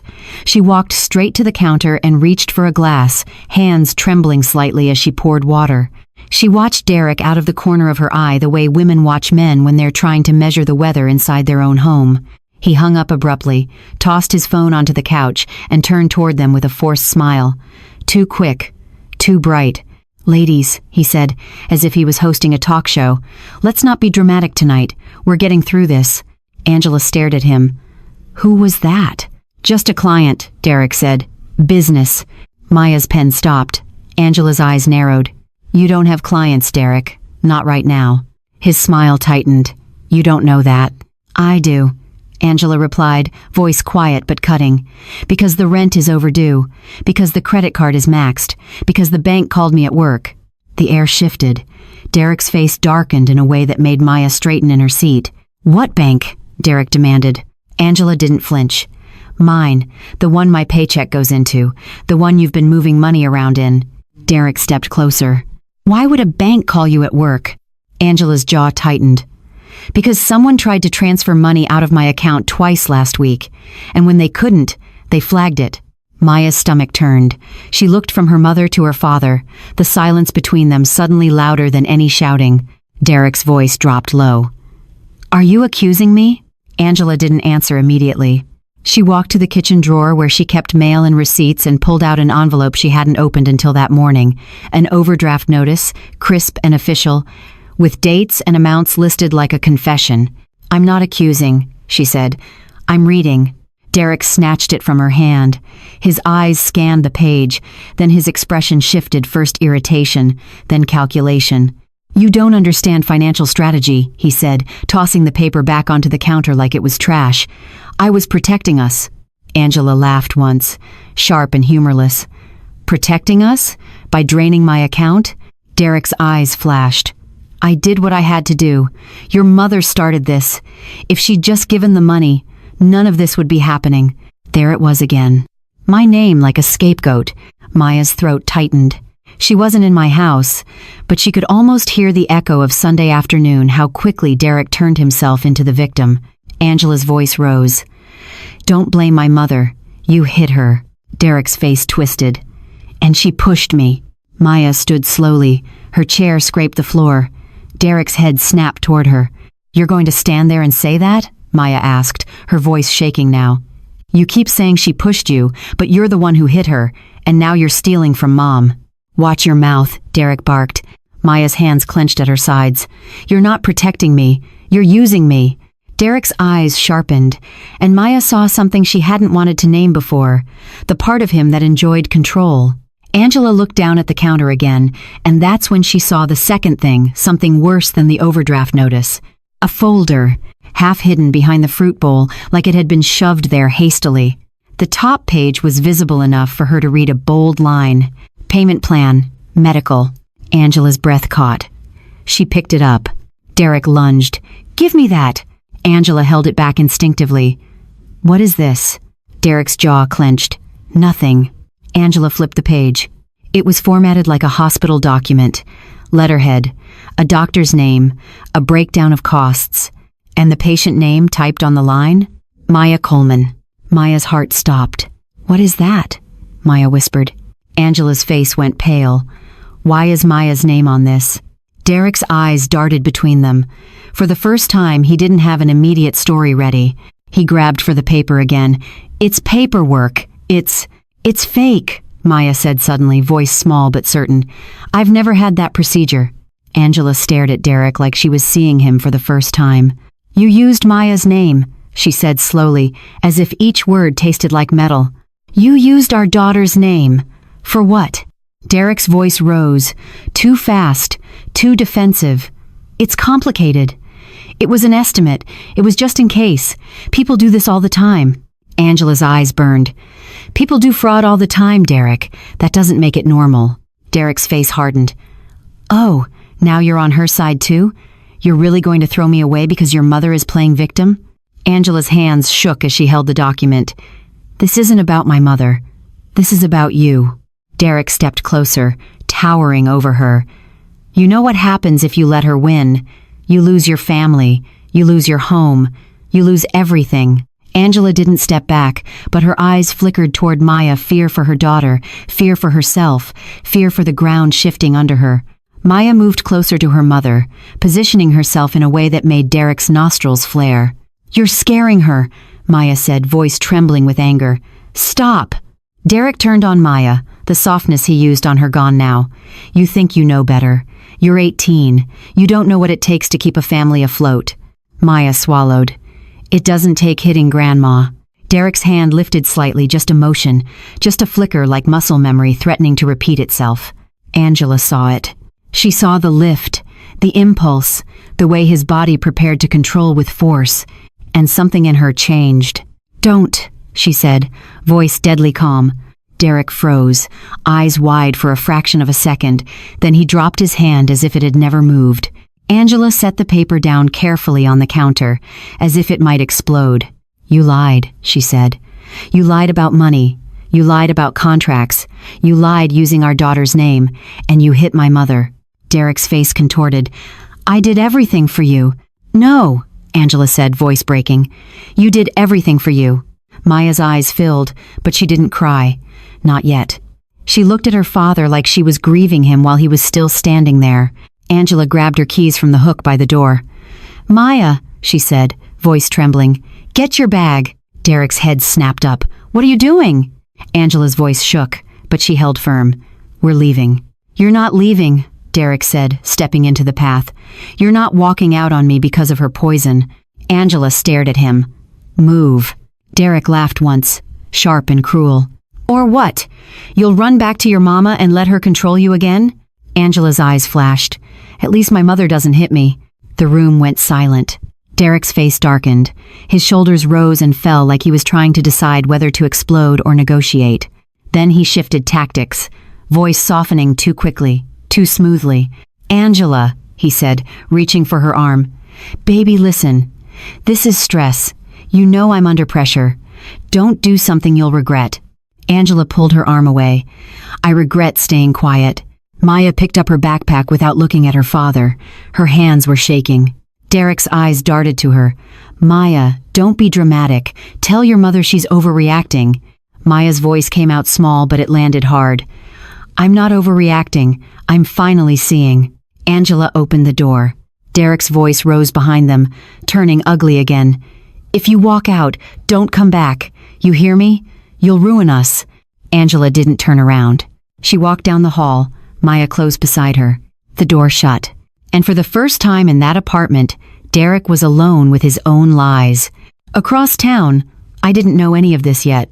I was sitting at my kitchen table under the warm glow of the porch light, organizing Marcus Hill's statement into my binder. I labeled each section carefully. Financial records, medical records, photos, and communications. The phone buzzed. Unknown number.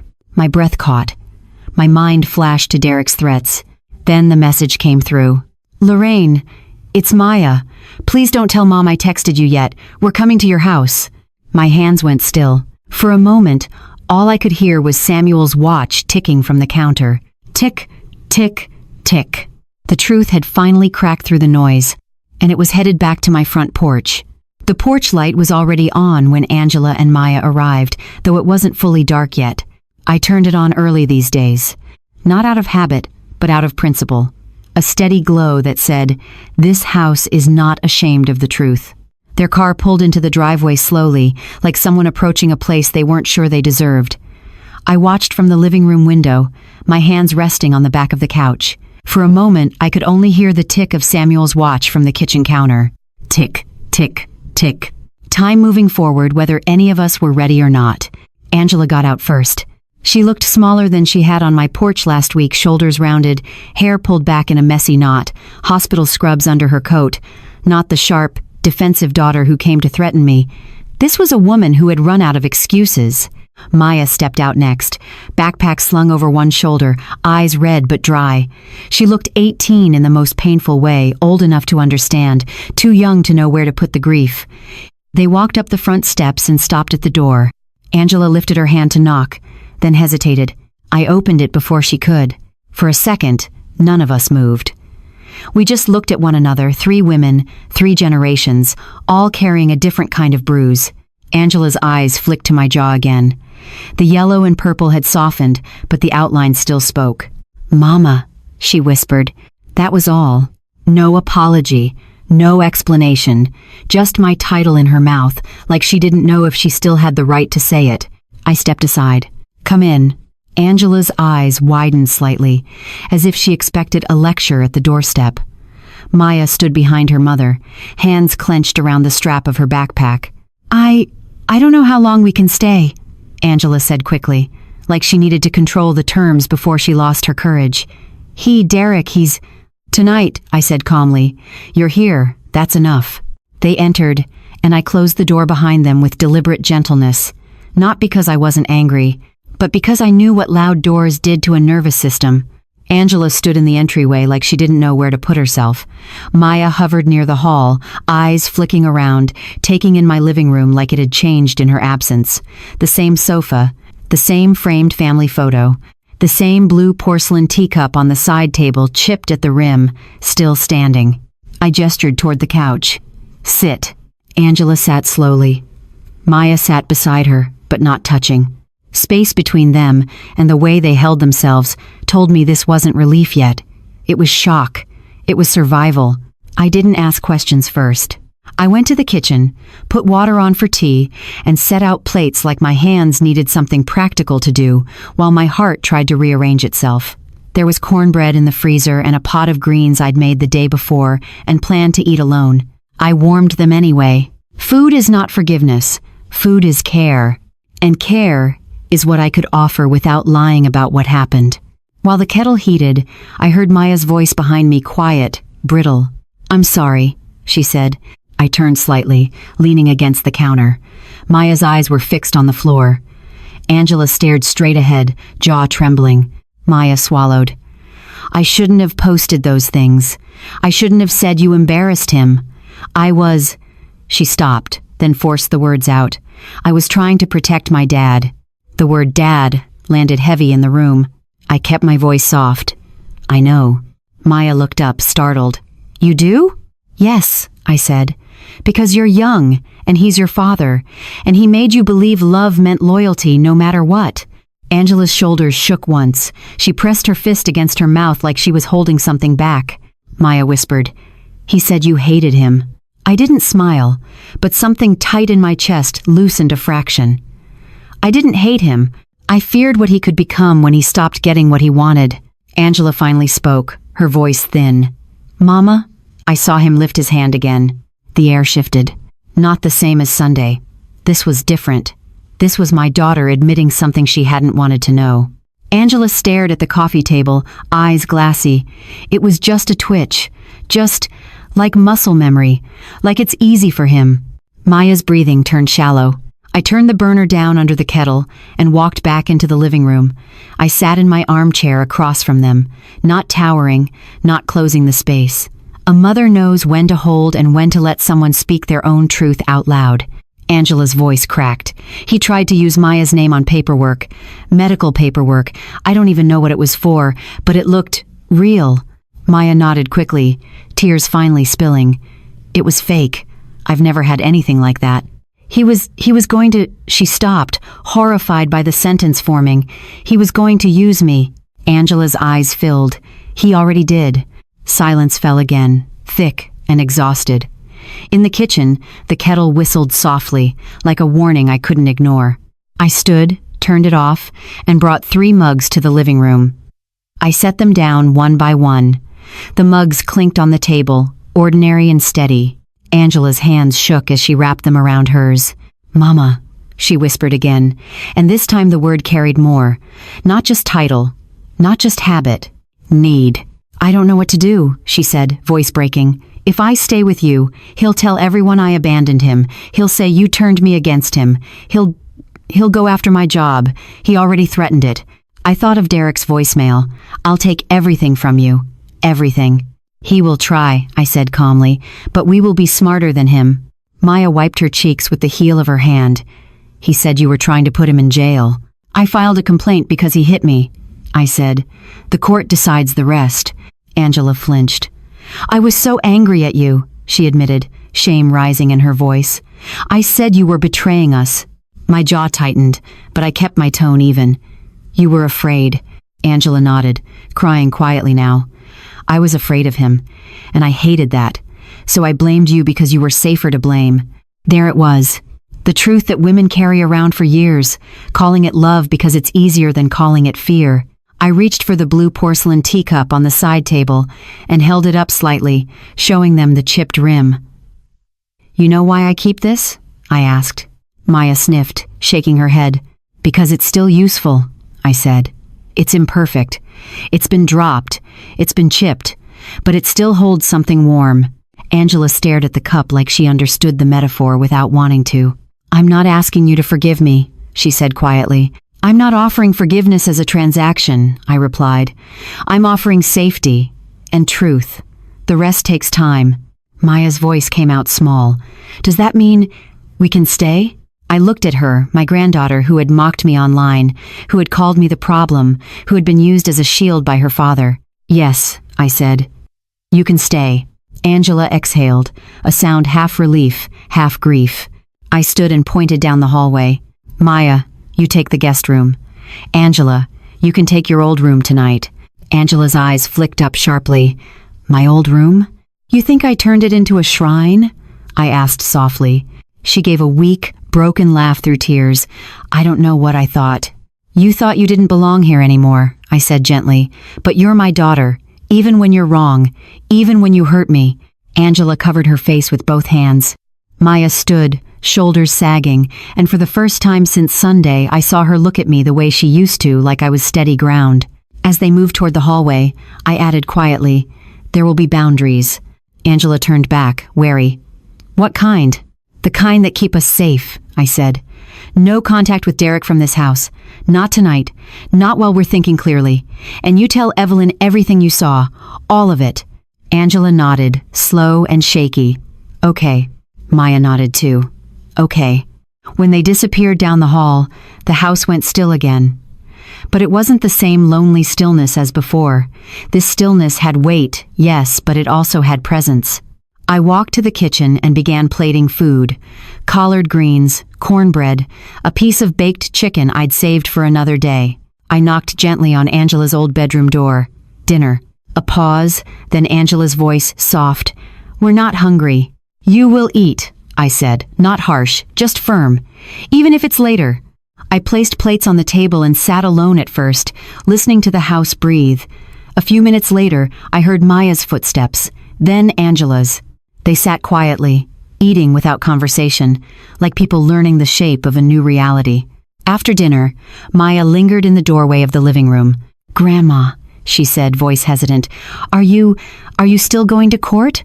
"Yes," I answered. Her eyes widened, fear and respect mixing. "Even if it ruins him?" I looked at her carefully. If telling the truth ruins him, then the truth was always going to catch up. Maya swallowed, and then she nodded. Angela stood behind her, arms wrapped around herself. Her voice was barely audible. "What if he comes here?" I walked to the door and checked the lock, then checked it again. "Then we call the police," I said, "and we don't open it." The porch light glowed through the front window, steady as a heartbeat. Samuel's watch ticked on the counter. Tick, tick, tick, tick, tick. Justice was moving forward. And tonight, for the first time since Sunday, I wasn't carrying it alone. The courthouse morning tasted like metal. Not literally.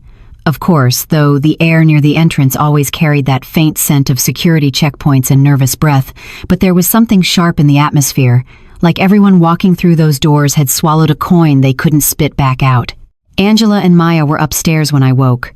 I heard water running, cabinet doors opening and closing, the soft shuffle of footsteps that sounded cautious, like they weren't sure the house would hold them. I made coffee for 3 out of instinct and set out bowls for oatmeal the way I used to when Angela was in high school and late for everything. I didn't say, "Good morning, sunshine." This wasn't that kind of morning.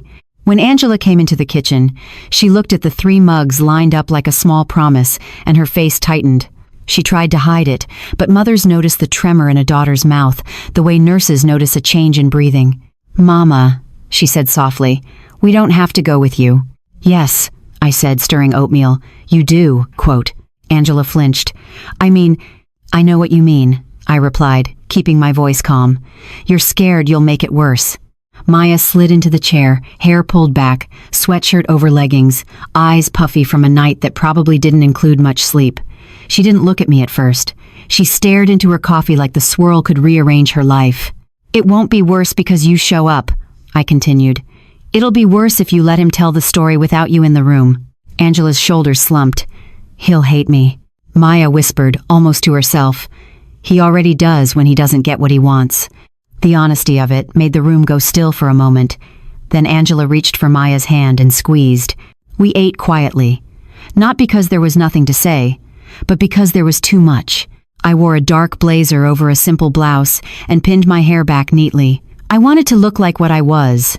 A woman who had held jobs, raised a child, buried a husband, and survived days worse than courtroom nerves. Before we left, I touched Samuel's watch where it sat in my dresser drawer and then chose not to wear it. Not today. Today, I needed both hands free. I checked the locks, twice.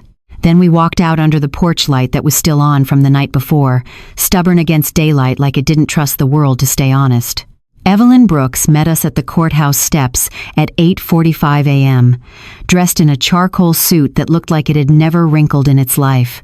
She greeted me with a nod, then looked at Angela and Maya. "I'm glad you're here," she said simply. Angela's eyes darted. "I'm not sure I'm—" Evelyn lifted a hand gently. "You don't have to be sure. You just have to be truthful." Inside, the metal detector line was slow. Shoes squeaking on tile, people clutching folders, a man arguing with a clerk about child support, a woman holding a baby who wouldn't stop crying. Real life, messy and unromantic. When it was our turn, the guard asked me to empty my pockets. Keys, phone, a small packet of tissues. He glanced at my face and then looked away quickly, like he didn't want to be involved in anyone else's pain. We rode the elevator up in silence. The walls reflected our faces back at us. I watched Angela watching herself, as if she was trying to recognize the woman she'd become.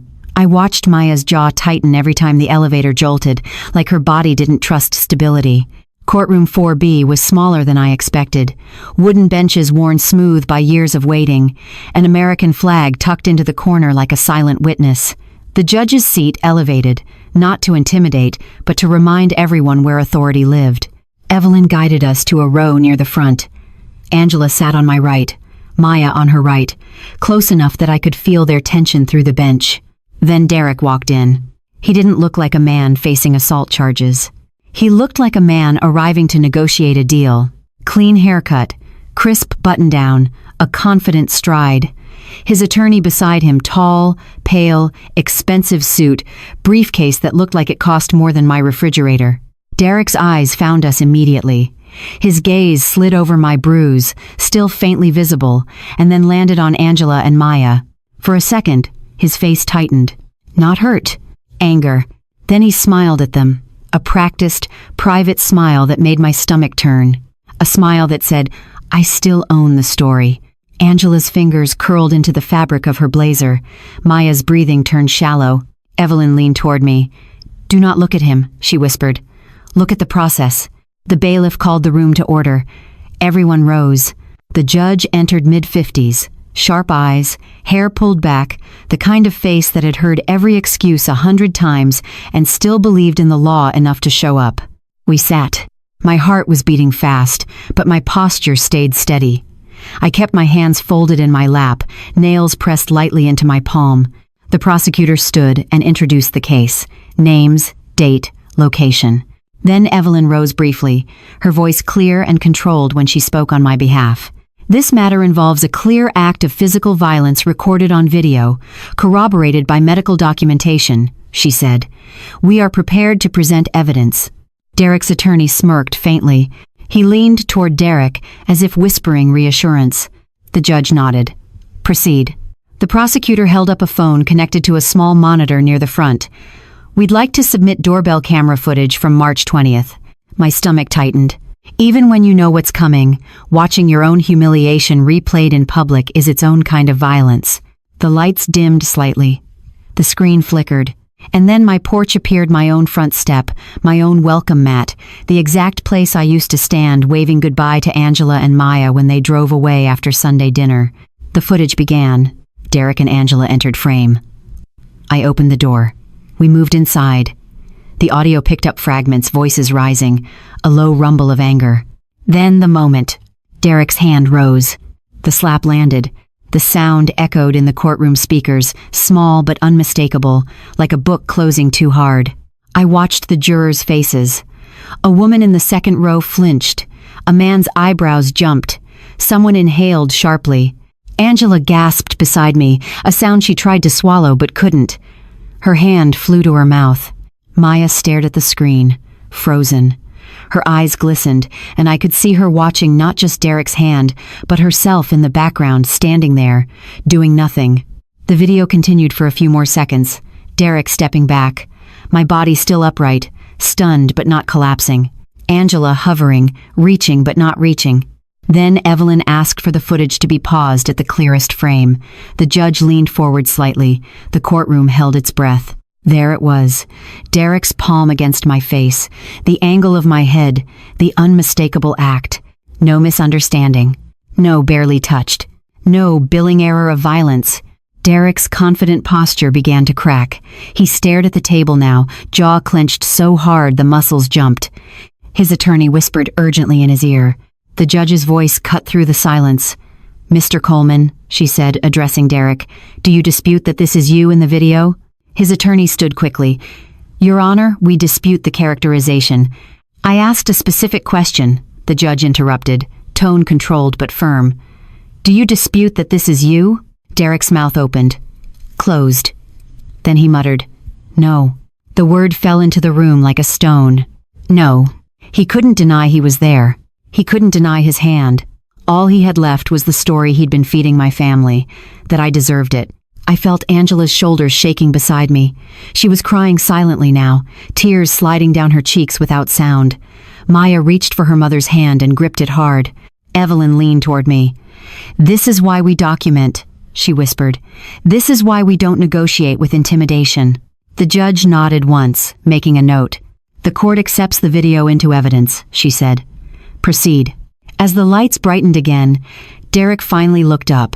His eyes went straight to Angela and Maya. Not pleading. Warning. A look that said, remember who pays the bills. Remember who holds the narrative. Remember what happens when you step out of line. Maya met his gaze and didn't look away. It was a small thing. A teenager holding eye contact. But I felt it like a shift in weather. The courtroom was still, the case still unfolding, but something had already changed. The truth had entered the room and sat down, and it wasn't leaving. Marcus Hill looked nothing like the kind of witness Derek liked to intimidate. He was calm, not flashy, not angry, just steady in a way that comes from being forced to tell yourself the truth for years while everyone else tried to rewrite it. He walked into courtroom 4B with a folder tucked under his arm and the posture of a man who had decided he was done shrinking. When the bailiff called his name, he stepped to the front, raised his right hand, and swore to tell the truth. His voice didn't tremble on the oath. That alone told me Derek had miscalculated.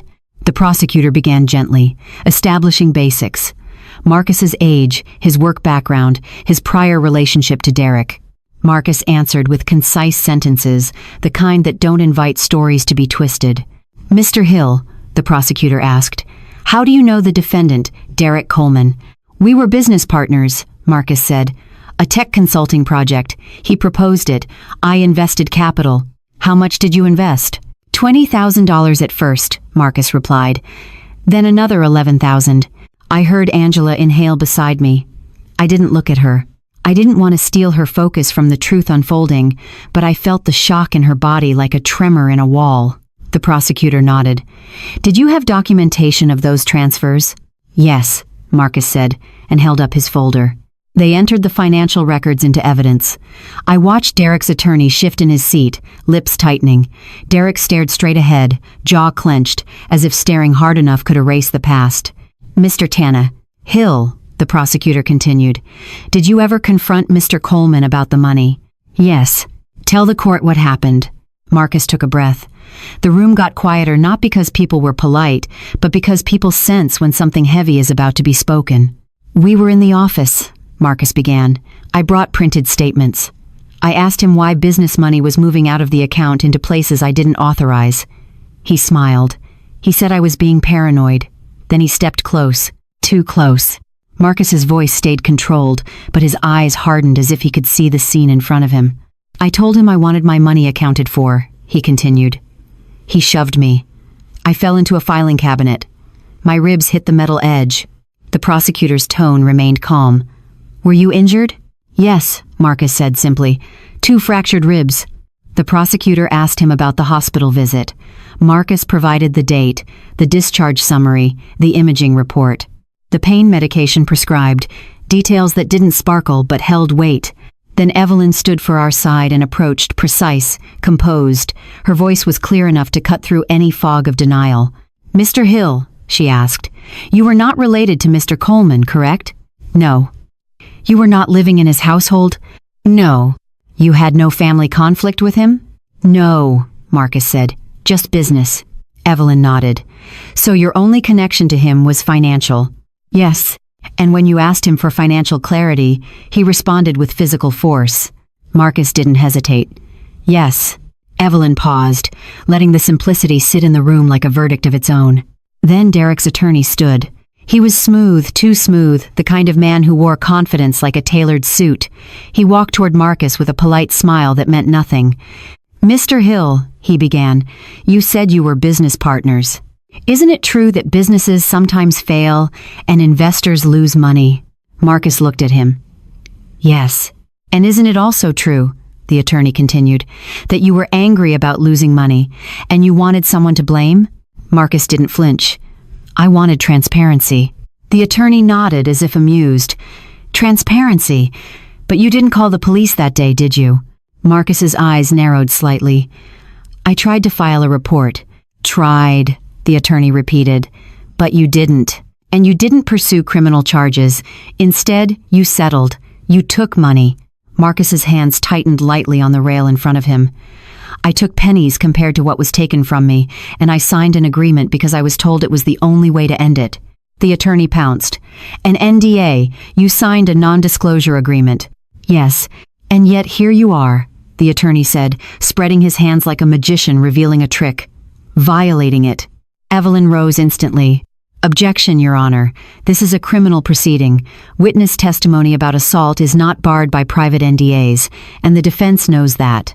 The judge's gaze sharpened. "Sustained," she said. "Move on, counsel." A ripple moved through the courtroom, not applause, not sound, but a shift. Marcus wasn't being treated like a disgruntled investor anymore. He was being treated like what he was, a corroborating witness to a pattern. Derek's attorney tried again. "Mr. Hill," he asked, voice softer now, "isn't it possible you tripped?" Marcus held his gaze. "No." "Isn't it possible," the attorney pressed, "that you fell and you're blaming Mr. Coleman because you regret the investment?" Marcus's voice stayed level. "He shoved me." The attorney leaned in slightly. "How can you be sure?" Marcus didn't raise his voice. He didn't need to. "Because he was angry. Because his hands were on me. Because I hit the cabinet after he pushed. And because he said right after, "You're going to regret questioning me." My chest tightened. It wasn't just what Marcus said. It was how familiar it sounded. Derek's language had a signature: threats dressed as warnings, control presented as consequence. Evelyn asked permission to redirect, and the judge granted it. Evelyn faced Marcus again. "Mr. Hill, why did you contact Lorraine Whitfield now, years later?" Marcus's jaw tightened. "Because I kept quiet and he did it again. And I'm tired of being part of the reason he keeps believing he can." The words landed hard. I felt Angela's shoulders shake beside me, a quiet sob catching in her chest. Maya's hand tightened around her mother's. Neither of them spoke. They didn't have to. They were watching the story Derek told them. Your grandma is vindictive. Your grandma is unstable, collapse under repetition. Because if the same thing happens to different people, in different places, under different circumstances, it isn't a misunderstanding. It's a method. When Marcus stepped down, Derek's attorney leaned toward him, whispering urgently, but Derek didn't look reassured. He looked smaller. His confidence was still there, but it had cracks. The kind you see when a man realizes his charm isn't enough against documentation and memory. During a short recess, we stood in the hallway near the water fountain. Angela pressed tissue to her eyes, trying to compose herself. Maya stared at the floor, her face pale. "I didn't know," Angela whispered. "Not to me exactly, but to the space between us. I didn't know he—" "You weren't supposed to know," Evelyn said, calm and not unkind. "Men like him keep each person in their own version of the story. That's how they survive." Maya's voice came out barely audible. "He said Grandma was the problem." I looked at her then. "That's what predators say," I replied quietly. "They don't just hurt people. They rewrite what happened so the hurt looks like your fault." Maya's eyes filled. She nodded once, like something inside her finally accepted its name. The bailiff called us back inside. As we took our seats again, Derek glanced over. His eyes landed on Angela and Maya, searching, warning, pleading, furious. His face tried to form that private smile again, the one that used to pull them back into line. But this time, Angela didn't smile back. Maya didn't either. And for the first time since Sunday, Derek looked like a man who understood he might not be able to control what comes next. When the clerk called my daughter's name, the air in courtroom 4B changed. Angela Coleman. Angela's fingers tightened around the tissue in her lap. I felt her breathe in, sharp and shallow, then exhale as if she was stepping off a ledge. Evelyn leaned toward her. "Slow," she whispered. "One sentence at a time, just the truth." Angela stood. For a moment she looked like a little girl again, 8 years old, knees scabbed from falling off a bike, pretending she wasn't hurt because she didn't want anyone to worry. Then she lifted her chin, and the grown woman returned, trembling but present. She walked to the front and raised her right hand. "Do you swear to tell the truth, the whole truth?" "I do," she said, voice steady enough to surprise even her. She sat in the witness chair. The wood creaked. The microphone picked up a faint shake in her breathing. Evelyn approached first, because we were the ones who needed to be careful, not dramatic. The truth didn't need embellishment. "Miss Coleman," Evelyn began, "can you state your relationship to the defendant?" Angela swallowed. "He's my husband." "And your relationship to Lorraine Whitfield?" "She's my mother." Evelyn nodded, letting those simple facts establish the triangle. The man, the daughter, the mother. The power and the pressure sitting in one family like a loaded weapon. "Were you present on Sunday, March 20th, at your mother's home?" "Yes," Angela said. "Why were you there?" Angela's hands clasped together, knuckles pale. Derek wanted to ask her for money. "How much?" $15,000. A murmur moved through the room, quiet, quickly swallowed, but real. The number sounded different under oath than it did in Derek's mouth. Evelyn's voice stayed calm. "Did your mother agree?" "No." Expression. "What happened after she refused?" Angela's eyes flicked toward Derek for half a second, an old reflex. I saw it, the lifetime of checking his mood before choosing her words. Then she forced herself to look away. "He got angry," she said. "Really angry." Evelyn stepped closer. "What did he do?" Angela's throat worked.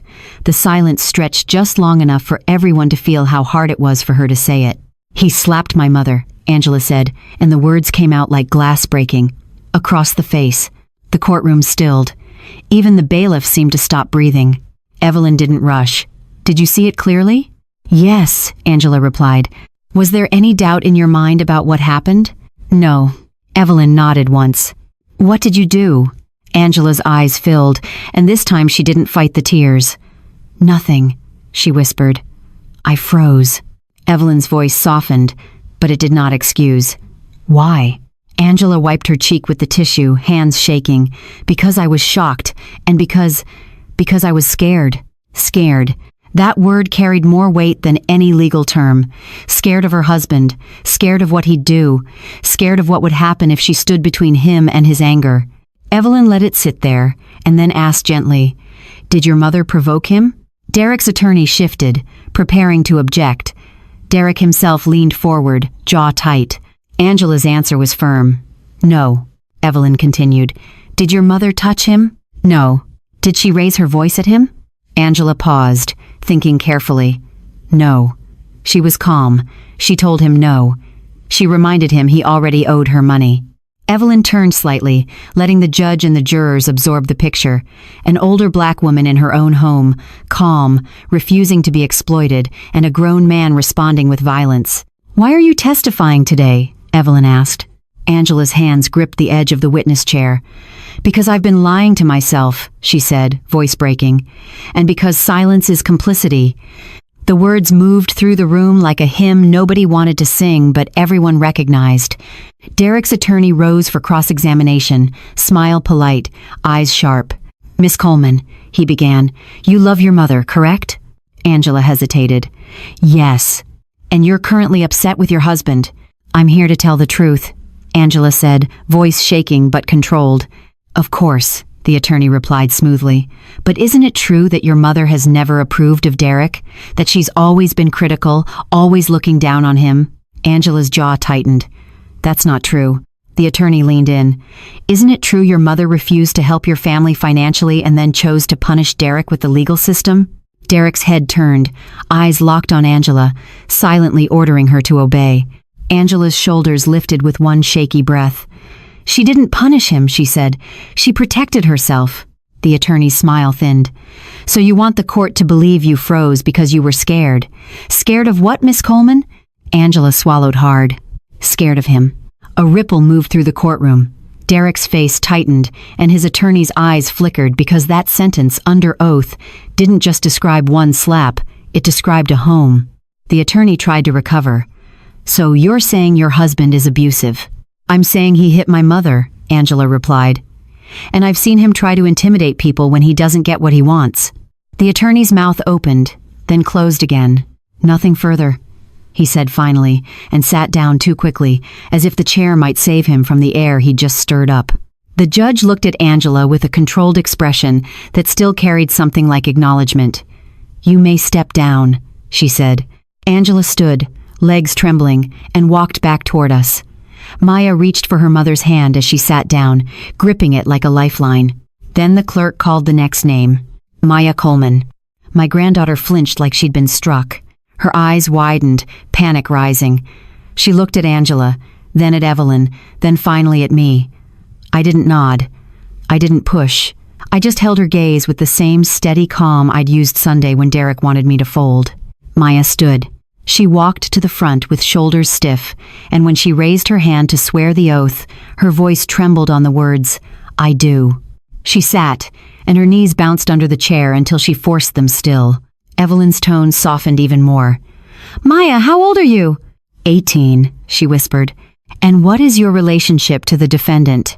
He's my dad. The word dad came out tender and painful at the same time. Evelyn nodded.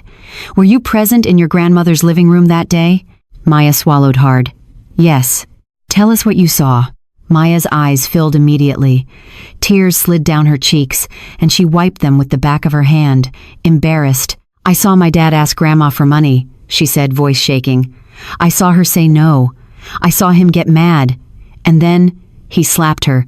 Her voice cracked on the last word. Evelyn asked gently, What did you do? Maya's shoulders collapsed. Nothing, she admitted. I just stood there. Why? Maya's face crumpled. Because I didn't want to believe my dad was that kind of person, she whispered, and because he told me it was Grandma's fault. I felt the room lean in. Maya continued, tears falling freely now. He said she was trying to ruin him. He said she hated him. He said if she didn't stop, I'd lose scholarships. I'd lose my future. He used me. The judge's eyes sharpened slightly. The prosecutor made a note. Derek's attorney shifted, uncomfortable. Evelyn's voice was steady. Maya, why are you testifying today? Maya looked down at her hands. Then she looked up, and her gaze found me. Because I was wrong, she said, voice small but clear. And because I don't want to be used anymore. Her throat tightened. Grandma, I'm sorry. The apology wasn't dramatic. It was raw, and in a courtroom full of strangers, it felt like the most private thing in the world. Derek's attorney stood for cross. Maya, he said, voice gentler than before. You love your father, don't you?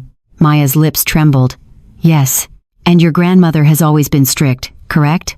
Maya frowned, confused. She's just been steady. The attorney tried another angle. Isn't it true your family has been under stress? Money stress? And that people say things they don't mean? Maya's eyes flicked toward Derek, and I saw her body tense. Derek was staring at her hard, not pleading, commanding.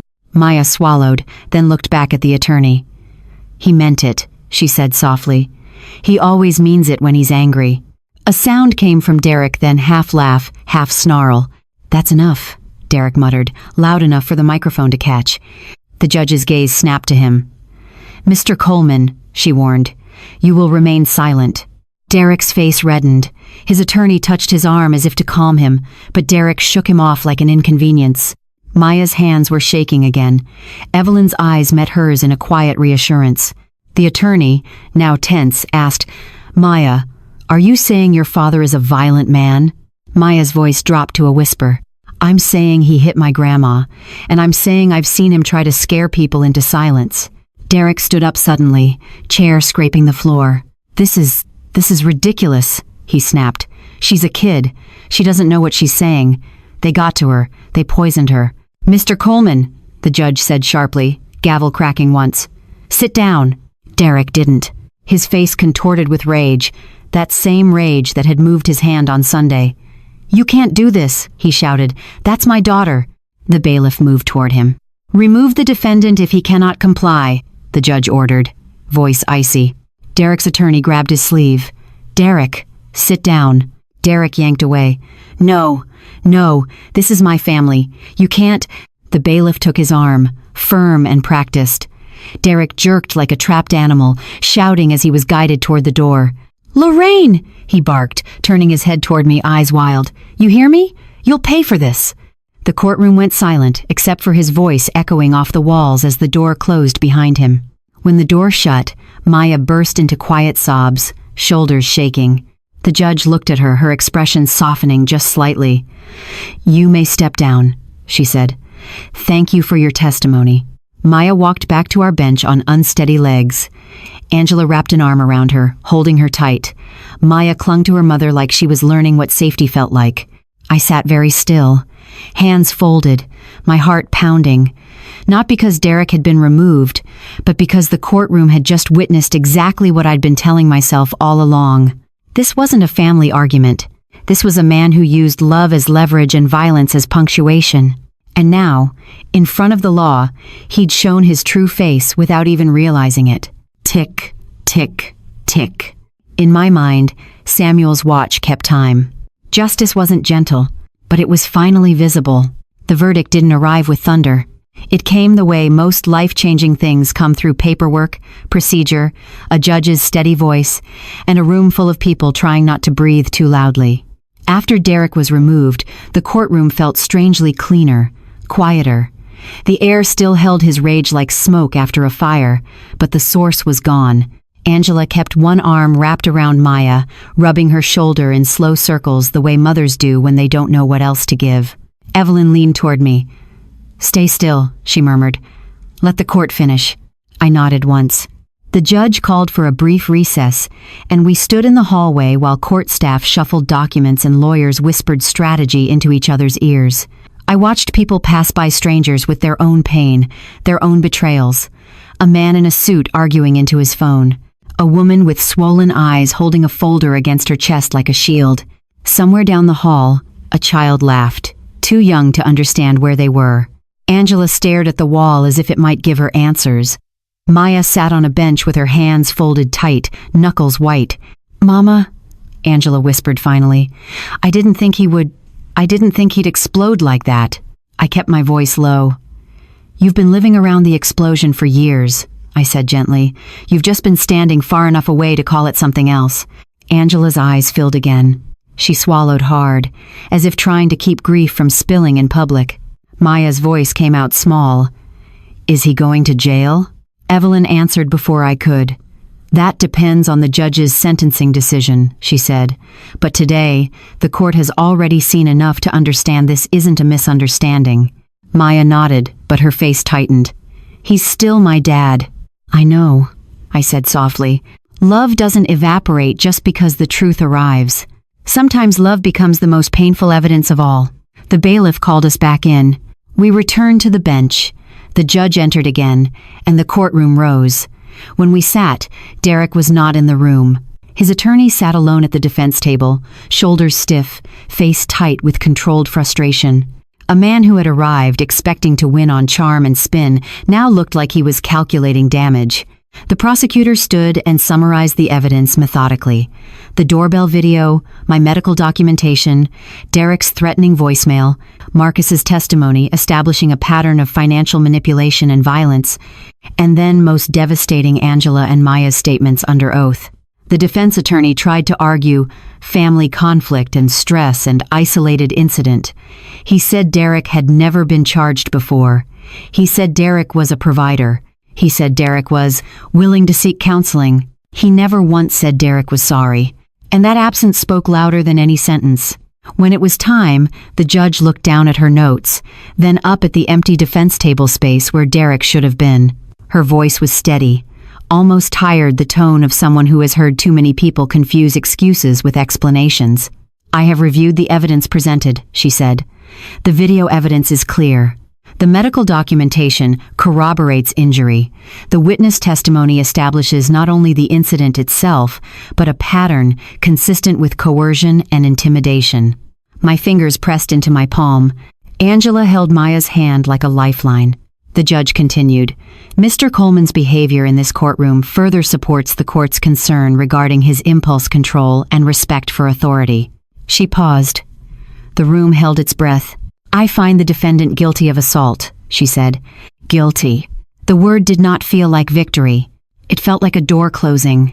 A necessary door, but a door nonetheless. Angela made a small sound, half sob, half exhale. Maya's eyes shut tight, tears slipping out despite her trying to hold them back. I stared straight ahead, my body strangely still, as if my mind had left for a moment and was watching from above. The judge moved into sentencing, her voice precise. "A protective order is granted. Mr. Coleman will have no contact with Lorraine Whitfield and must remain at least 100 yards away from her home and place of worship." Place of worship. The word made my throat tighten. Church had been a battlefield this week. Now the law recognized I deserved peace even there. Additionally, the judge continued, the defendant will be required to complete an anger management program and comply with all counseling directives. Restitution is ordered for medical expenses and related costs. Evelyn leaned toward me and whispered, "Listen carefully." The judge's voice carried on. "Any violation of the protective order will result in immediate incarceration. The court will schedule compliance reviews." Incarceration. The word sat heavy in the room. Derek's attorney's lips tightened. The prosecutor made notes. The judge finally concluded, "Court is adjourned." Her gavel struck once, sharp and final. And just like that, it was done. Not done in our hearts. Not done in our family. But done in the way the system can do something, draw a line and say, "This cannot continue." We stood slowly. My knees felt stiff, but not weak. Evelyn gathered papers with calm efficiency. Angela held Maya close as they walked beside me toward the hallway. Outside the courtroom doors, the air felt warmer, but my chest felt hollow. Angela looked at me with wet eyes. "Mama," she whispered, "I'm sorry." I could have said, "It's okay." But it wasn't okay, so I didn't lie. "I know," I said quietly. "And we'll work through it." Her shoulders shook. She nodded, as if grateful I wasn't pretending. Maya wiped her cheeks with the sleeve of her sweatshirt. She stared down the corridor toward the elevator where Derek would be brought through another exit. "I thought he was the strongest person I knew," she said, voice cracking. "But he's just loud." I swallowed hard. "Strength doesn't need violence," I said. "It doesn't need fear." We walked past the security checkpoint again. Metal detectors, murmuring voices, the shuffle of paperwork, the machinery of justice swallowing one case and preparing for the next. Outside, the day was bright, almost offensively normal. Cars moved through the intersection. A man ate a hot dog from a street cart. 2 teenagers laughed on the courthouse steps, taking selfies like this was just another downtown backdrop. Angela blinked against the sunlight. "What happens now?" Evelyn answered. "Now you follow the order. You document everything. You let the protective order do its job." Maya looked up. "What if he comes after us?" Evelyn's face was calm. "Then you call the police. You don't negotiate. You don't explain. You don't meet him halfway." Angela's mouth trembled. "He's going to tell everyone you did this to him," she said to me, fear rising again. "He's going to say you ruined him." I looked at her. "He ruined himself," I said softly. "I just stopped protecting the lie." We reached my car. Angela climbed into the passenger seat, Maya into the back, moving like they were exhausted from carrying a weight they didn't understand until now. I sat in the driver's seat, hands on the wheel, and for a moment I didn't start the engine. The silence inside the car was heavy but not hostile, more like mourning. Angela stared out the windshield. "Do you feel better?" she asked. I thought about the judge's voice saying guilty. I thought about Derek's pale face when he opened that envelope. I thought about Maya's tears on the stand. I thought about my own bruise fading while the memory stayed sharp. "No," I said honestly. "I feel finished, like something finally stopped." Angela nodded slowly, tears slipping again. Maya's voice came from the back seat, small. "Is that what justice is?" I took a breath. "Sometimes," I said. "Justice doesn't make you happy. It just makes the harm stop repeating." I started the engine. As we pulled away from the courthouse, I glanced in the rearview mirror. The building stood behind us, solid and indifferent, holding hundreds of stories like mine inside its walls. I didn't feel triumph. I felt the cost. And I felt, deep under the exhaustion, something steady. A line had been drawn. And for the first time in a long time, I believed that line would hold. 3 weeks after court, the bruise on my jaw had faded into the kind of yellow shadow only I still noticed. But the house remembered. It remembered in the way Angela moved quietly through the hallway, as if loud footsteps might wake something dangerous. It remembered in the way Maya startled when the doorbell chimed, even though the protective order meant Derek wasn't supposed to come within 100 yards of my porch. And it remembered in me in the way I checked the locks twice before bed, and once more when I woke, not because I was afraid of strangers, but because I had learned what family could become when it decided you were in the way. Angela and Maya stayed with me, at least for now. Not as a neat ending, not as a "we're healed" moment, as shelter, as truth's messy aftermath. Most mornings began the same. I made coffee for 2 out of habit now, Angela and me, and then, after the first week, I started making it for 3 again, because Maya began coming downstairs before school, hair pulled back, face bare, eyes still tired but no longer hollow. She'd sit at the kitchen table with a bowl of cereal and pretend she wasn't listening when Angela and I spoke about practical things.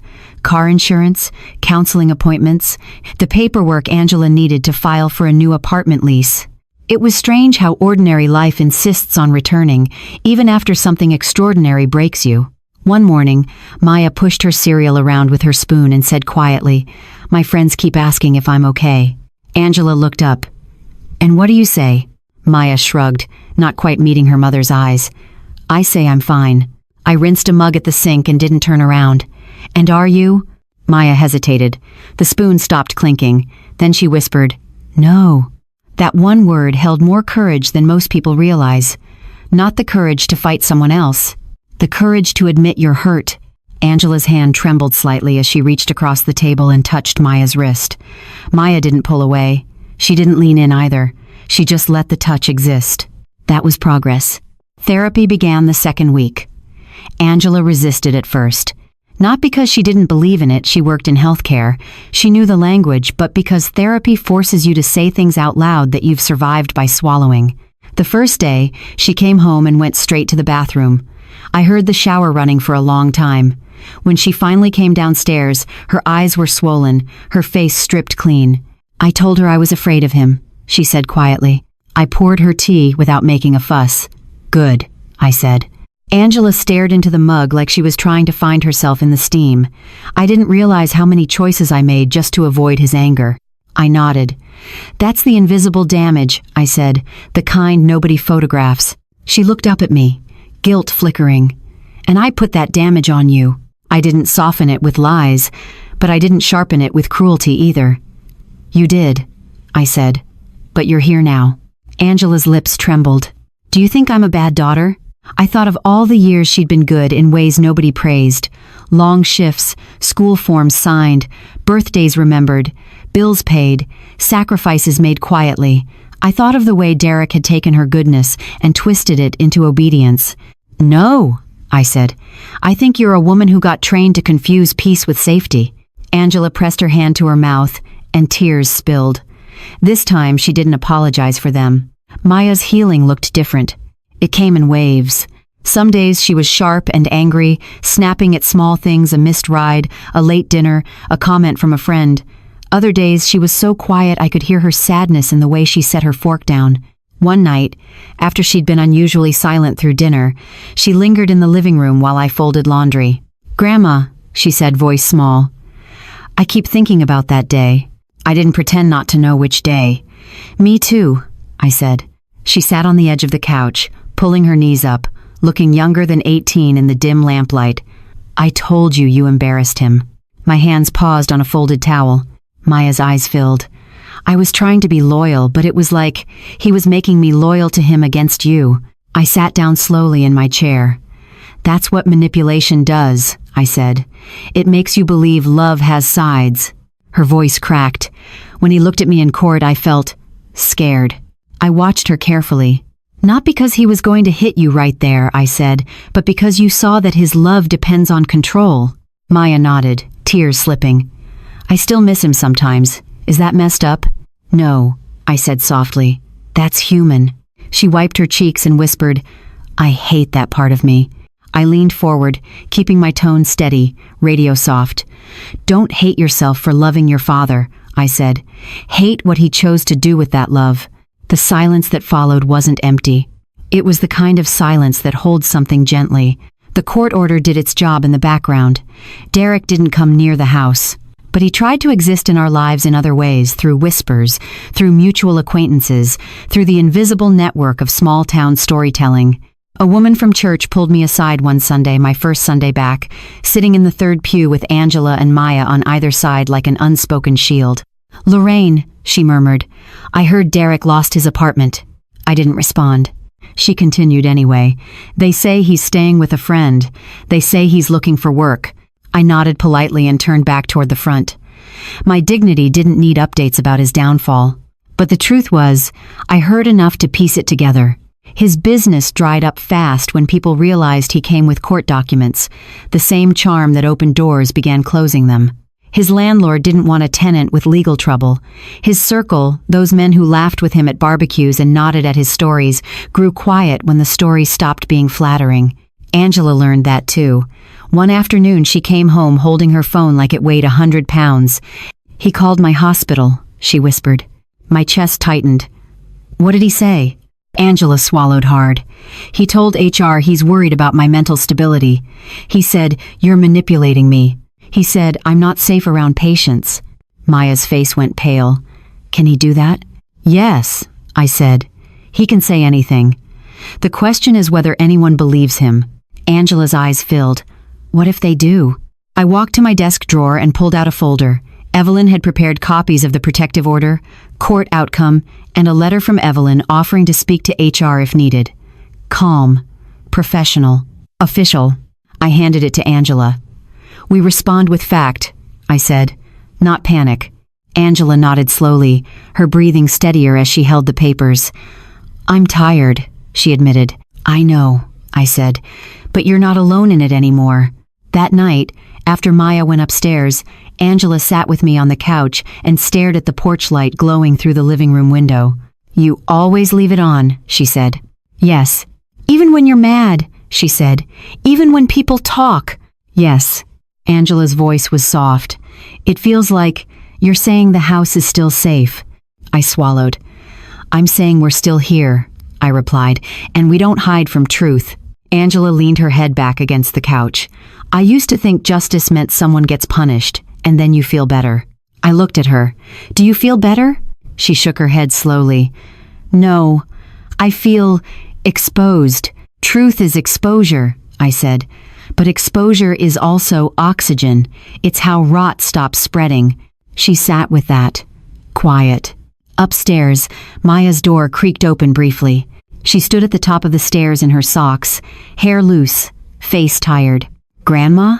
She called softly. Yes, baby? She hesitated, then said, Can you leave the porch light on tonight? I felt my throat tighten. It's already on, I said. Maya nodded once and disappeared back into her room. Later, when the house went quiet, I sat alone for a while in the living room. Samuel's watch lay on the coffee table, ticking softly. I wound it once, the way I always do when I need steadiness. Tick, tick, tick. I thought about what the judge said. I thought about Derek being led out, shouting. I thought about Angela's tears on the stand, Maya's trembling voice, the word guilty falling into the room like a stone. Was it worth it? The question didn't vanish just because the court had answered the legal side. It lived in the aftermath, in my daughter's haunted silence, in my granddaughter's flinches, in the way my home felt like a refuge and a wound at the same time. But when I pictured myself doing nothing, swallowing the slap, pretending it was family conflict, letting Derek learn that he could hit me and still be protected, I felt something colder than fear. I felt certainty. If I had stayed silent, the violence would have grown. It would have found a new target. Maybe Angela, maybe Maya, maybe someone else Derek convinced to help him. Justice didn't make me happy. Justice made the harm stop repeating. I stood, walked to the front door, and looked out through the glass at the porch light, casting its steady circle onto the steps. A quiet, stubborn glow against the night. Samuel used to say the light meant safety. Now, to me, it meant something more. It meant dignity. It meant I would not be shamed into silence, not by a man who thought family was a bank account, not by a daughter scared of losing her marriage, not by a granddaughter taught that loyalty mattered more than truth. I turned off the living room lamp and let the porch light carry the darkness. Because if you've lived long enough, you learn this. Revenge is about hurting them. Justice is about refusing to let the truth be buried, and the truth, no matter how painful, still shines. The lesson of this story is simple, but not easy. Silence protects the wrong person. For a long time, everyone in that family believed keeping the peace was the same as keeping the family together. They confused loyalty with obedience, love with fear, and forgiveness with endurance. But when violence is excused, it doesn't fade, it grows. And when manipulation is tolerated, it spreads quietly through the people who are trying hardest to be good. Justice did not erase the pain. It did not restore the marriage. It did not magically heal the daughter or the granddaughter. What it did was stop the cycle. The story reminds us that dignity matters more than comfort. That saying no is not betrayal, that love should never require silence about harm, and that sometimes the bravest act is not fighting back with rage but standing still, telling the truth, and refusing to protect someone who refuses to protect you. Justice doesn't always feel victorious, but it restores self-respect. And sometimes, that is the beginning of real healing.